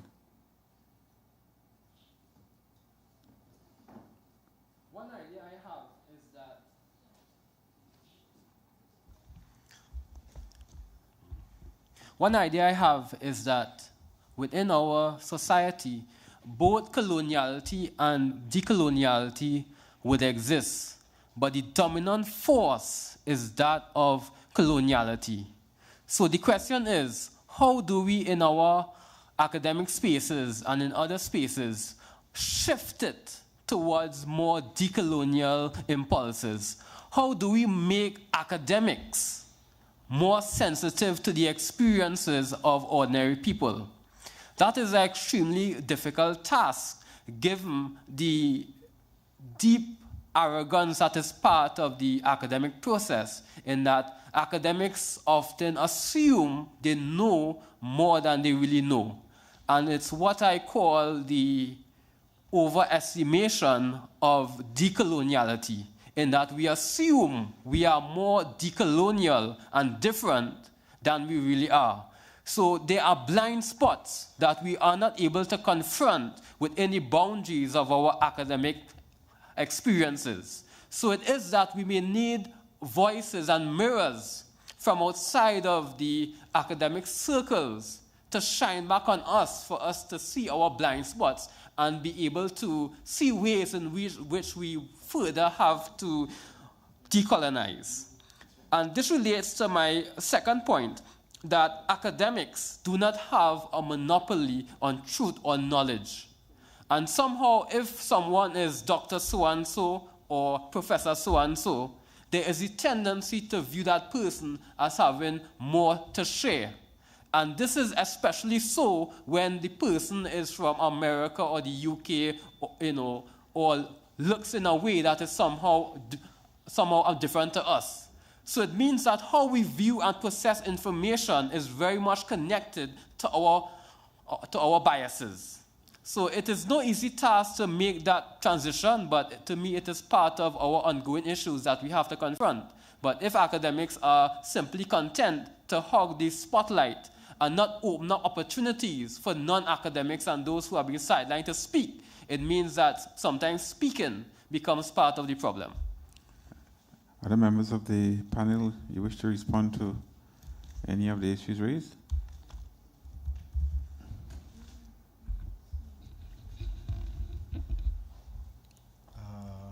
Just to answer Professor Burton's question about publications on Lewis, there's a 3-volume set done by Patrick Emanuel, who used to be the director, I think, at the Cable Campus, SALISES. So within the UE system, we have generated a 3-volume publication on Lewis. It's a volume of his essay. Yes. I'm thinking about a scholarly biography. Okay, a scholarly biography would be, most recent one I've seen is Tignor. I can't remember his first name now. But he's not from the University of West Indies or from the Caribbean. I think he's British. That's. If I may, Keith, there's a publication edited by Professor Premdas and Dr. Sincere, Reflections on Sir Arthur Lewis, published by ISA, St. Augustine. Small, probably, you know that one. But in terms of what you are posing, the question is no to that. Keith?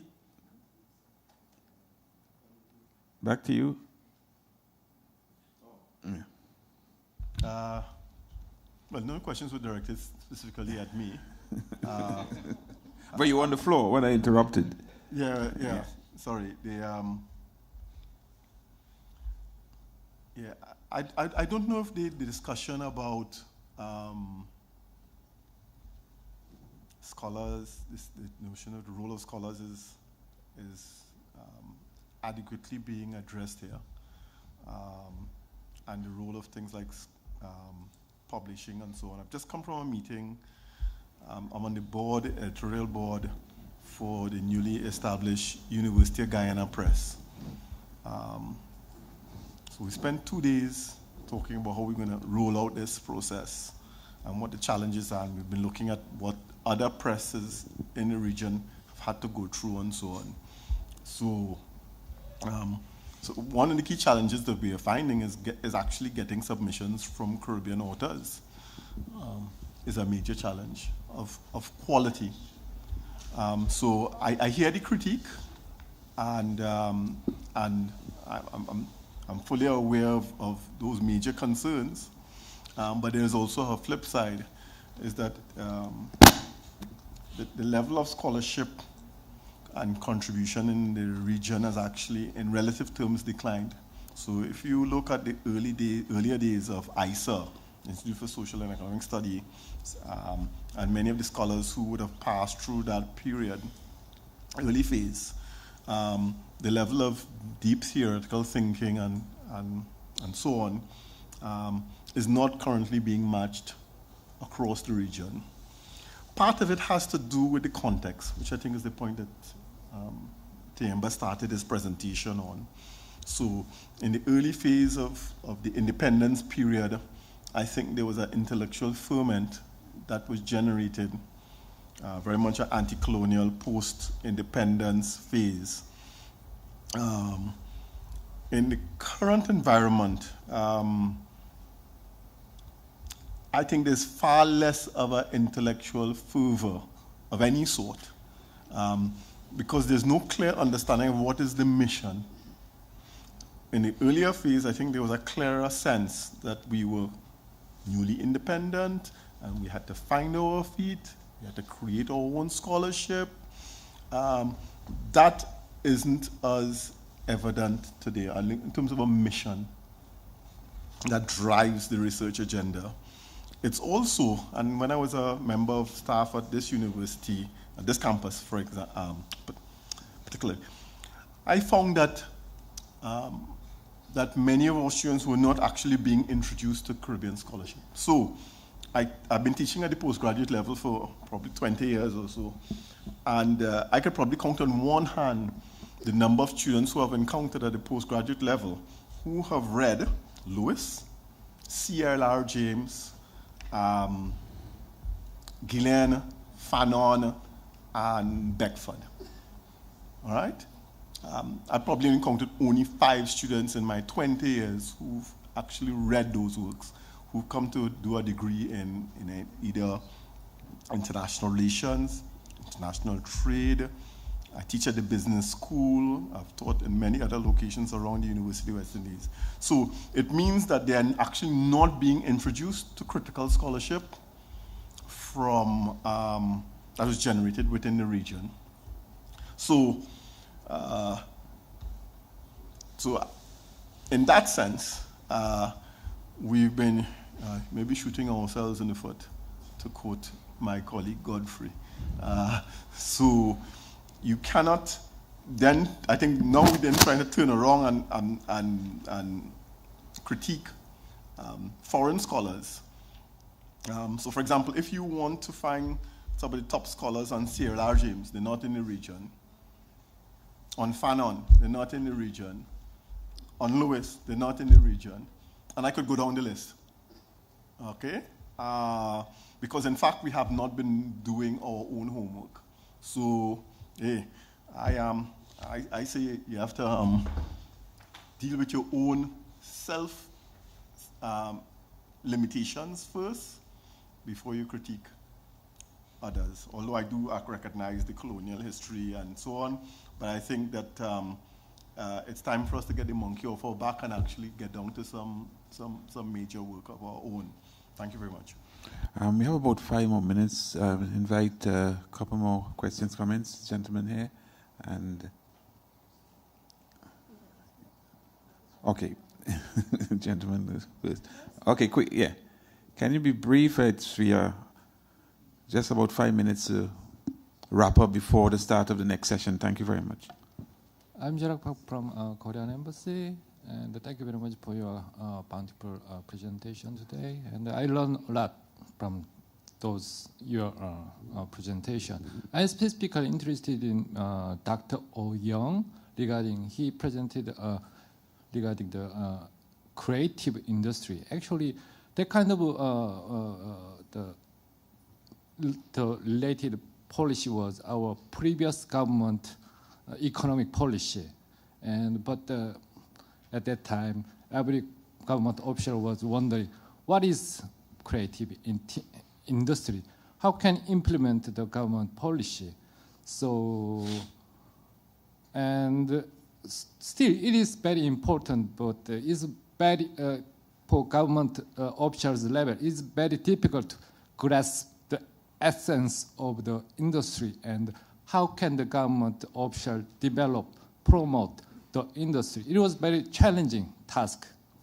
So in that context, I wish to ask, what will be the policy guidance to the Caribbean countries, government officials, and how do you think about who is the leading country in industry, creative industry in Caribbean context, and what will be the promising specific industry sector?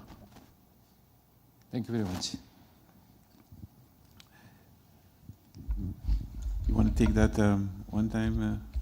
Thank you very much for your question. I'm sure, in addition to pointing out that several years ago, both Dr. Nurse and myself and several others collaborated on an European Union pro-invest study for the Caribbean region, precisely on those industries that you have mentioned, creative industries. A whole slew of measures ranging from fiscal policy, rebates, as well as incentives on the government side, as well as some more fundamental issues that have to be tackled, such as the whole sort of infrastructure for facilitating the development of the creative industries. And when I talk about that, I'm talking about like consolidation of artists and groups that represent artists and creative entrepreneurs. Because what we have found is that there are several very interesting niche markets and areas available, but the required critical mass, the sort of infrastructural support ranging from the whole system of producing and ensuring that professional standards are observed, the need for access for foreign export markets to achieve the required standards, or the export competitiveness levels. These are all, I'm sure, on this table. We can give you at great length. So there are studies, and there have been recommendations that have been made several times over. And I know that you are correct in the Trinidad and Tobago government, indeed, in one of its policy documents sometime previously, did identify specifically and has identified the creative sector for that sort of attention. I can say that that one often looks at the Jamaican economy in terms of the region, in terms of course, we know that their music, their branding, their reggae, Bob Marley, has been quite internationally well known as a brand. But of course, we have our festivals, and I can go on and on, but Dr. Nurse is really the one who can specifically speak at great length, and I'm sure that is a symposium all by itself. So that in a nutshell is what I want to say. Thank you very much. We are on 5 minutes time remaining. Let's make one quick comment. I'm currently doing some research for UNESCO, and it's to look at the relationship between our existing trade agreements and the cultural sector, what we call cultural cooperation. The economic partnership, in that regard, the economic partnership agreement between CARIFORUM countries and the European Union has embedded in it a cultural protocol and cultural cooperation. And in fact, it's the first example of a trade agreement which allows for what we call preferential treatment in the creative sector.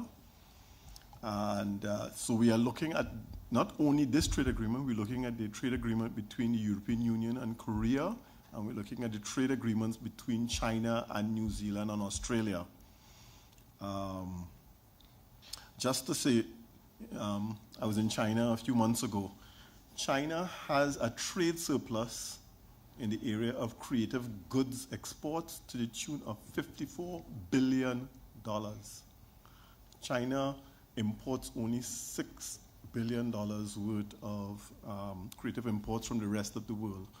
So a $60 billion trade, of which $54 billion is a surplus. I hear the Americans complaining that China has a surplus of $300 billion in terms of trade. Well, cultural component is a significant component of that, not only for the United States, but for other parts of the world. So cultural trade is of huge importance in the global economy. It's estimated to be about 8% of world GDP, and is one of the fastest rising components after tourism. If you look at the data, however, for the Caribbean and Caribbean trade with the world, and particularly with the European Union, since 2008, the Caribbean's trade with the European Union under the period of the Economic Partnership Agreement has dropped by 40 to 50%, which is alarming. What is even more alarming is that nobody's taking any notice of it. It's not being measured, it's not being monitored. We have economic EPA implementation units all across the region. None of them are taking any real notice of this. And this is one of the most important innovations in the Economic Partnership Agreement. In fact, it's a thing that the Europeans laud up, and a thing that the Caribbean lauds as well. except that we've created no infrastructure to actually monitor the performance of that element of the agreement. The second key thing is that there's not a country in the region that now does not suggest that the creative industries is an area where we could diversify into, where we have some, if not comparative, at least some competitive advantage in.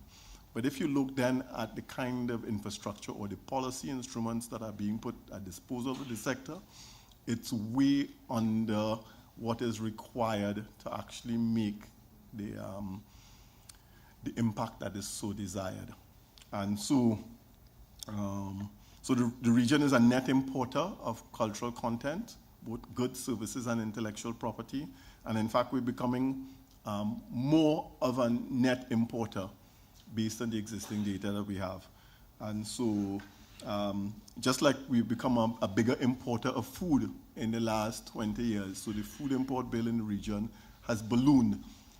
And so I could go on. So if you look at all the key elements of the Caribbean economy, we're becoming more and more dependent on using the foreign exchange from our commodity sectors to subsidize all of the other sectors of our economy. So we're actually back to where we were back in the 1970s.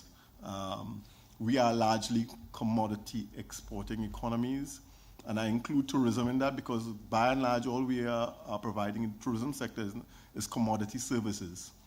So if you use the plantation economy model of a notion of what is a commodity doesn't have a brand, it doesn't generate a premium price, and the human resources behind it don't have any specialization. And so much of what we call services are actually commodity services, which is a point that Norman Govan has made and many others in the plantation economy model school. So thank you very much for your thank attention. you, Keith. It's now 2:30. I know there were a couple questions, a couple persons who wanted to ask questions. Unfortunately, I'm unable to entertain those comments and questions, but thank you all the same for your presence here, for your participation in this session, which was quite lively, and it has some legs to continue. But we want to start the next segment of today's proceedings, and I invite SALISES Director Dr. Hamid Ghani to take over the reins for this session. Thank you all again, everyone, and thanks to the panelists for their contributions and their comments. Thank you.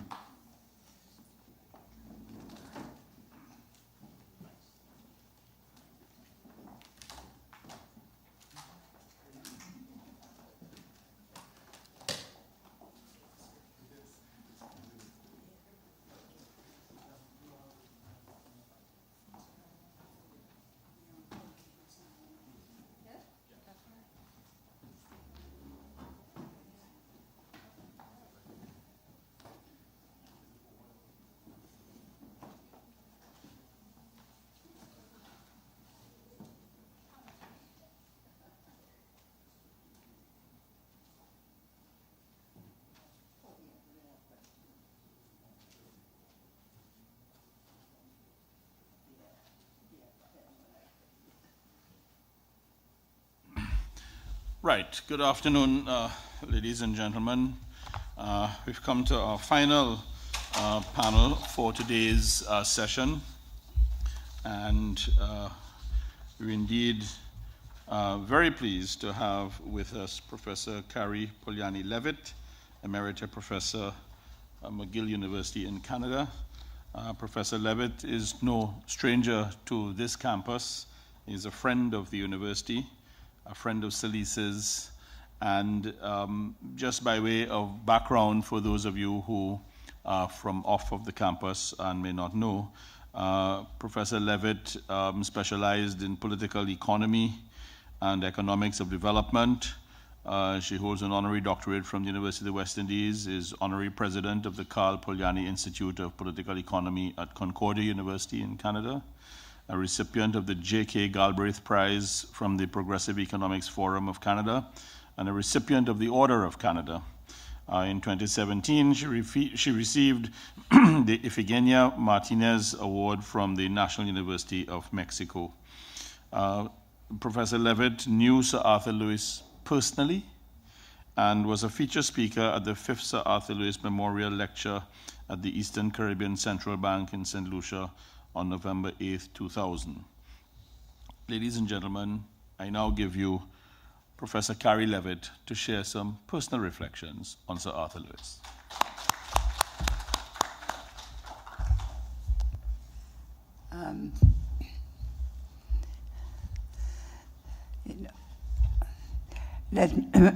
Let me just start at the beginning, in the sense of when I first set eyes on a very young Arthur Lewis in a forum that was going on this morning in Jamaica, where I was able to listen in and participate. Somebody related the fact that Arthur Lewis got a degree from the London School of Economics, of course, at a very young age, and came back home or came back here and tried to get a job in Port of Spain and was not successful. And somebody said, well, listen, this LSE, this London School of Economics that has given you whatever they gave you, they better give you a job because you're not going to find it here. And they did. And he became the first West Indian lecturer ever to be engaged to lecture at the LSE. I'm probably the first black person ever to be employed as a lecturer.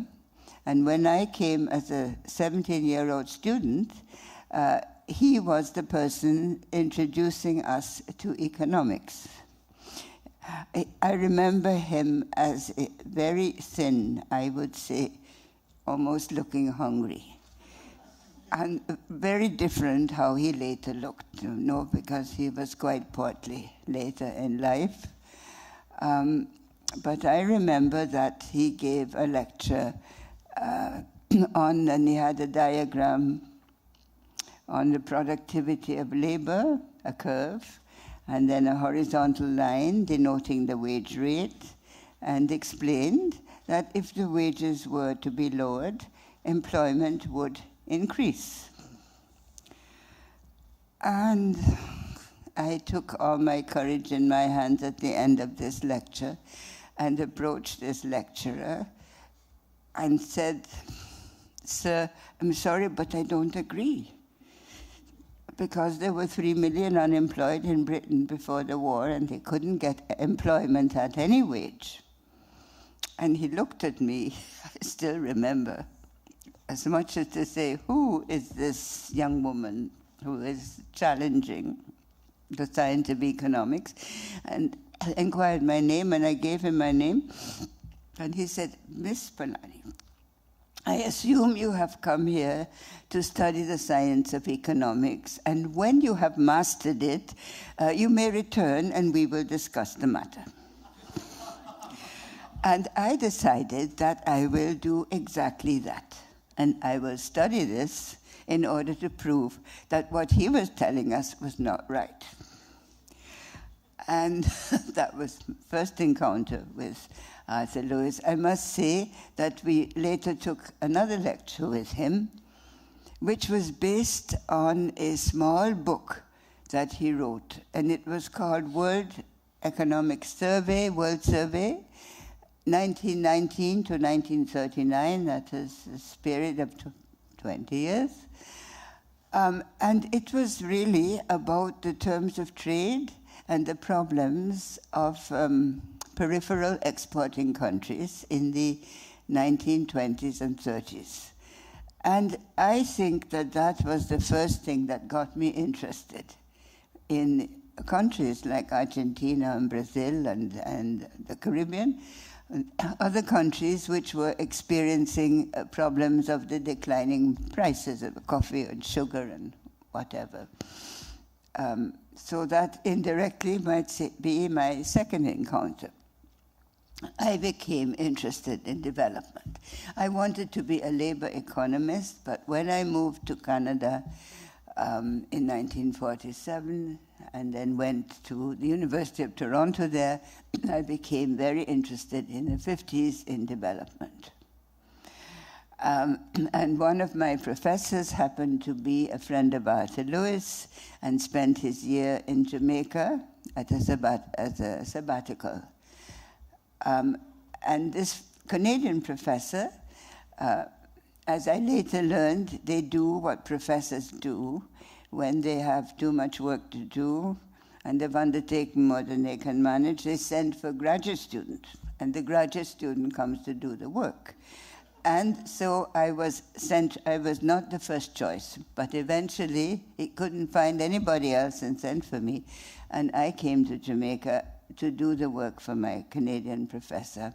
And that was my introduction. I was sent then from Jamaica to Trinidad because the research was to have been done here in what was then the Furnace Withy Company at the bottom of what was then Marine Square, years and years ago, 1960. And because I was quite a radical at LSE, I was a known personality at LSE. Arthur Lewis, who was now principal of the university, called for me. And he said to me, Miss Polanyi, again, you know, we are sending you to Trinidad to work for a study for the governments of what was then the Federation of the West Indies. And you're going to go on a BWI flight, which is a West Indian airline, but it has to pass through Puerto Rico. And if the Americans give you any kind of problems in Puerto Rico, you just ask to phone me, and I will sort it out, because you are on a mission, a West Indian mission, on a West Indian airline, and we have had these problems before. So if they give you any problems there, just ask that you wish to speak to the principal of the University of the West Indies in Jamaica. Well, they did stop me. They found my name in a big black book of some kind. And I did make a fuss, but I don't think I ever had to go to the lengths of calling Dr. Arthur Lewis, because eventually they gave up and put me back on the plane to where I wanted to go, to Trinidad. So that was another encounter. And I'm not just sharing, pardon me, personal encounters. No, I have an enormous respect for Arthur Lewis, for his work. And we have just had another discussion in the morning at a forum in Jamaica.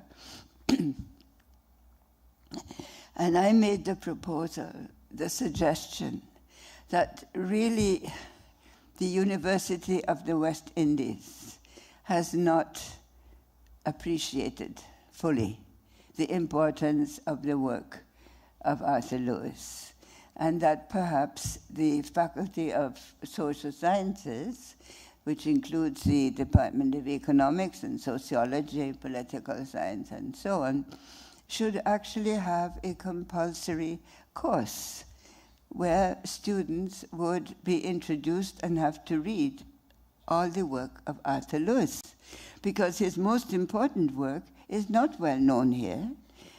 We teach in Caribbean problems his writings on industrialization of the British West Indies, the Puerto Rico model, and there's been much discussion about this in the past.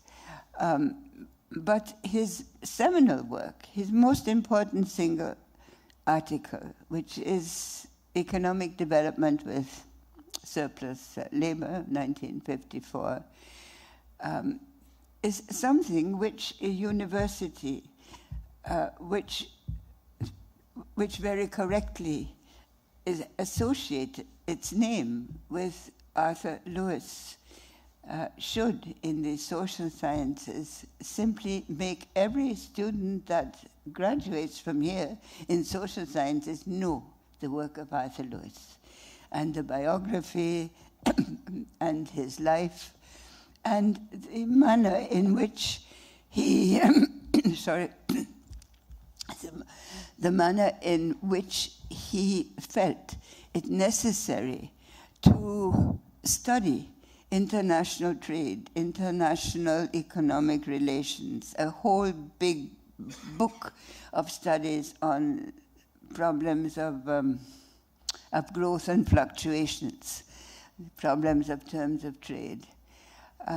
I think we would understand our present world of so-called globalization a lot better if we were to do as Arthur Lewis did, and to study the shifting place of different parts of the global South, including the Caribbean, in the world economy. I'm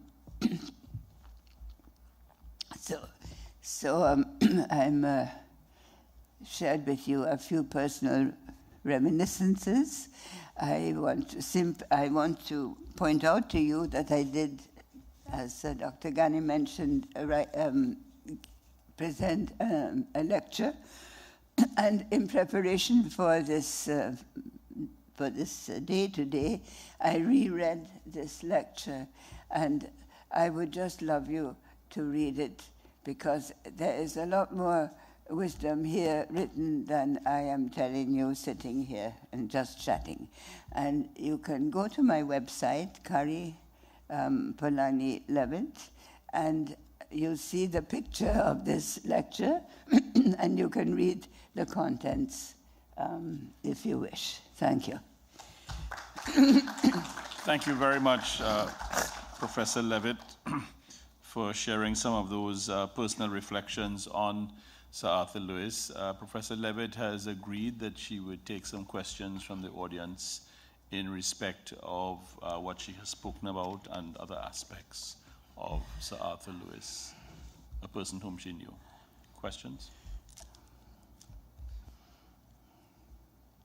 Yeah. I simply want to know whether... Let's just get the microphone. Let's just get the microphone for it. Yeah. I simply...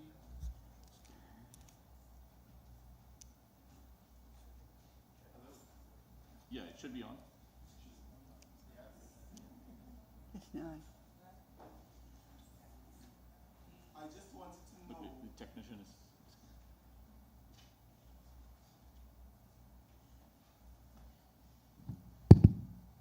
Okay, I wanted to know whether you indeed did prove him wrong. Whether what? Whether you proved him wrong. Did you prove him wrong? He proved himself wrong.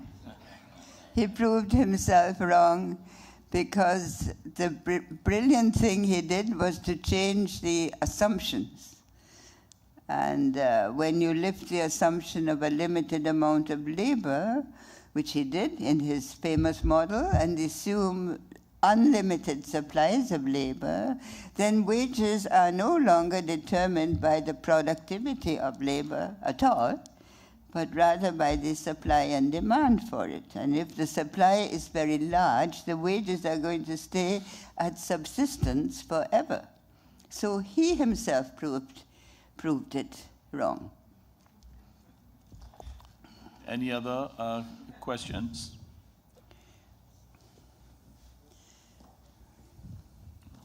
So we have over here. Finally. Just need to make sure that the microphone is working. I'm not sure.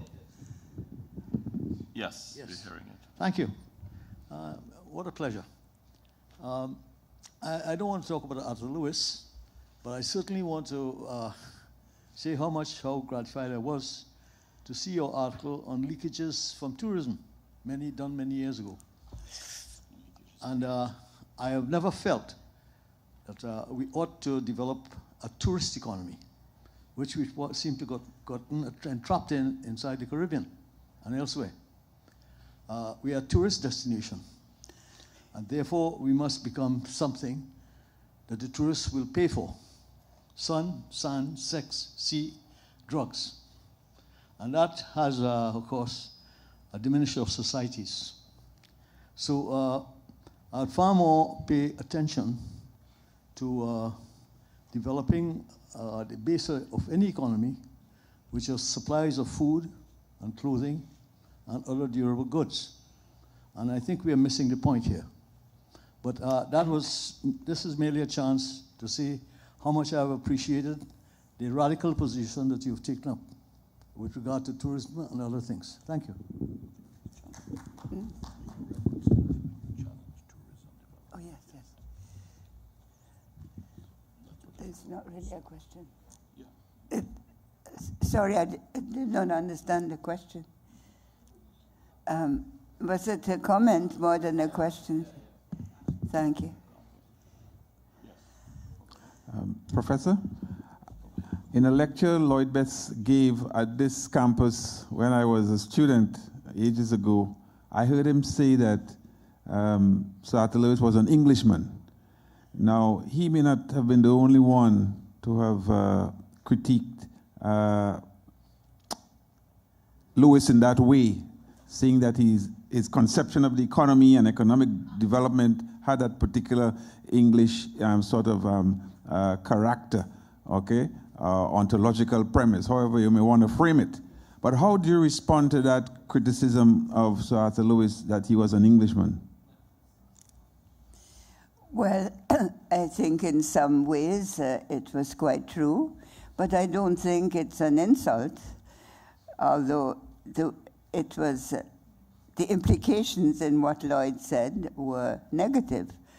But I said, I have described Arthur Lewis as conservative in demeanor, pragmatic in his policies, but passionately anti-imperialist. And I think that to some degree answers your question, because he was of a generation. You remember, he was of a generation before the political independence of most of Africa. In fact, he offered to assist and did assist the first president of Ghana to make a development plan. So he came of a generation before political independence for most of Britain's colonies. He, as I say, was a conservative in demeanor. He also, because he studied in Britain, as did Lloyd Best himself, learn a lot, take a lot from British economic development. And that is important because British development proceeded with an agricultural revolution before its industrial revolution. That is a fact of British development. And for Lewis, it was very important. He considered the reform of agriculture, the creation of an agriculture whereby a country could produce its own food, the countryside could feed the cities, as a part of a path to development. And this, in fact, is so important that the case that he made for industrialization and exporting manufacturers was not made on the basis of comparative advantage and economic theory, but rather in terms of how to deal with the unemployed, how to deal with the surplus labor, which would be of which there would be even more if agriculture were to have a land reform, get rid of little properties of 1 and 2 acres that don't give a proper living. The reform of agriculture to provide the local food, and then industry to absorb the surplus labor, so to speak, was part of his thinking, his model, and which I must say I think enormously important. I've come off, I'm not answering your question, sorry, but you have set me on a theme which I wish to share, which is that Lewis was not, contrary to how many people say, I heard somebody say it this morning, and I profoundly disagree. He was not the great advocate of, of exporting manufactures, but rather he said that the key to economic development was in the reform of agriculture to be able to produce food and produce a decent standard of living for the farmers. That manufacturing, of course, was a good thing to do for a country with a surplus population, and that was particularly the case for Jamaica. And that surplus of population has to be traced back to the history of plantation slavery and the import of very many people from Africa to work in industries which then did not any longer require so much labor. Thank you. Yes.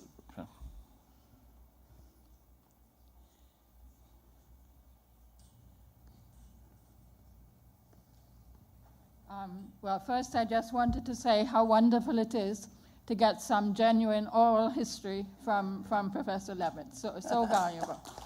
And I wanted to add an anecdote. My father was recruited by Sir Arthur to go to Mona as professor of English in 62, 63. And he used to tell me that although the Mona staff at that time greatly admired Lewis as a scholar, they were less appreciative of him as principal or vice-chancellor. And he told, because he had an extremely austere view of how Mona academics should live. And he told me about a meeting that was held, I think it was a sort of indignation meeting, between Professor Lewis as principal and Mona academics and their spouses. And one faculty wife plucked up her courage, just like you as a 17-year-old. One faculty wife plucked up her courage and said, you know, Professor Lewis, a lecturer's salary is so low that the family is not even able to run a modest car, and life is very difficult at Mona without a car. Professor Lewis put her down immediately, said, Madam, that is nonsense. You all should be moving around on bicycles, just as they do at Oxford and Cambridge. I think that's a very nice vignette. Thank you, Professor Lewis. That's a lovely story. But I must tell you, my impressions of that Mona campus, when I arrived there in 1960, I thought I had stepped back to the world of Jane Austen. I couldn't believe it. The campus was replete with expatriate staff. The number of West Indians, you could count them. On the faculty, you could count them on the fingers. I don't know about one hand, but certainly there were very few. The customs and the manners of everything were like, as I say, I read in novels, like Jane Austen's novels. It was quite extraordinary. I said I wanted to go downtown and to see what was there, and I was advised that that's not a safe thing to do, and we just don't do that. I found a lot English things there, which I grew up in England, I could recognize well, even welcomed them as, like talk about cricket and things like that. That's fine. But the stories you're telling about Arthur Lewis, I have not heard before. But what I did hear from some young West Indian colleagues, I don't mind mentioning names. One is Alistair McIntyre, who was then the first West Indian lecturer in economics ever. Another one was Roy Auger, a young historian at that time from St. Lucia. And these people met in Lloyd Best's College Common veranda. together with some students in something called social something policy. I think it was the forerunner of what became the New World Movement. Anyway, I'm just sharing some more memories. But I do find that when I arrived in Trinidad, I felt a sense of liberation. There was something more free about this country than there was that Jamaica of 1960, as vibes go. Colleagues, any final questions or comments? Yes.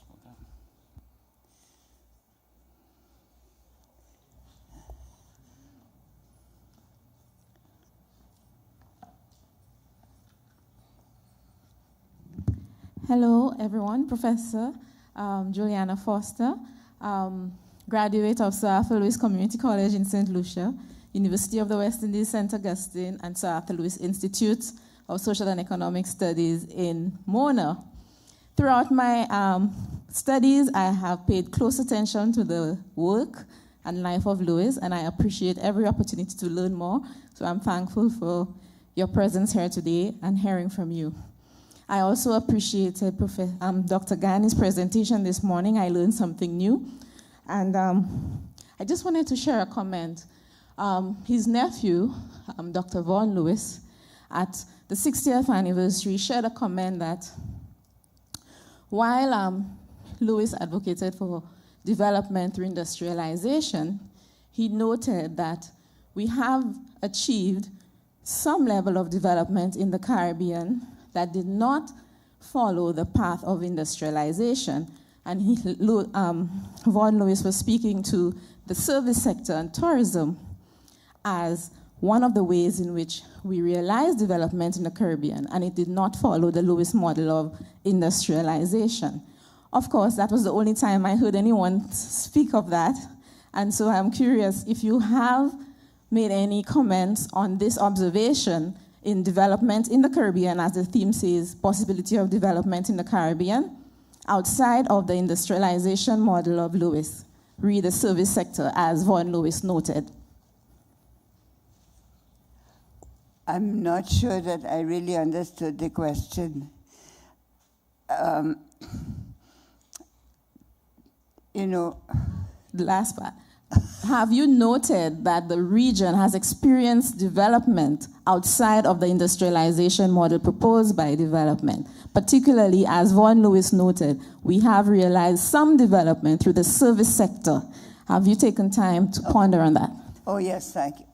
Well, of course, there has been a lot of development outside of manufacturing. Obviously, in tourism, that's the one that is most often talked about, but also other services. And of course, we have the massive fact that this country, to begin with, is a petroleum country. I mean, the manufacturing is not the principal industry. The principal industry here is the petroleum and petrochemical industry in all its complexities. And that, of course, did not feature at all in Arthur Lewis's... Puerto Rico did not have an energy industry.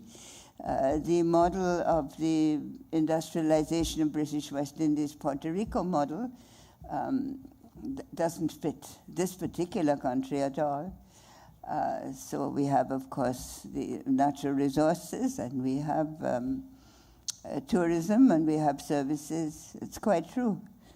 Industrialization, in terms of manufacturing, is by no means the principal economic activity. Perhaps it should be, but it's not. All right, colleagues. Well, I think that will bring us to the end of this particular session. Can you join me in thanking Professor Levitt? And I'll move directly to the closing remarks as we bring the curtain down on this. I want to start off by thanking the staff at SALISES for their tireless efforts in putting everything together for this particular event. I also want to thank the Teaching and Learning Complex staff for their support that they have offered to us here today. I also want to thank the St. Joseph's Convent in St. Joseph, who had some students here with us this morning in our audience. I want to thank all of our panelists, morning and afternoon, who participated. I want to thank our panel chairs, Dr. Darren Conrad and Dr. Roy McCree, for their services today. I want to thank you, the audience, for being here throughout the day. I also wanted to thank our campus principal, Professor Brian Copeland, who was here with us this morning for making his kind remarks at the opening of our session, as well as Vice-Chancellor Professor Stuart Corbridge from Durham University, who was here for the morning session and who's going to come back this evening to deliver the Sir Arthur Lewis Distinguished Lecture at 7 o'clock at the Dagger Auditorium. And ladies and gentlemen, that is going to bring the curtain down on this event. Thank you so much for your involvement, your participation, and we look forward to seeing you tonight at the Distinguished Lecture. Thank you.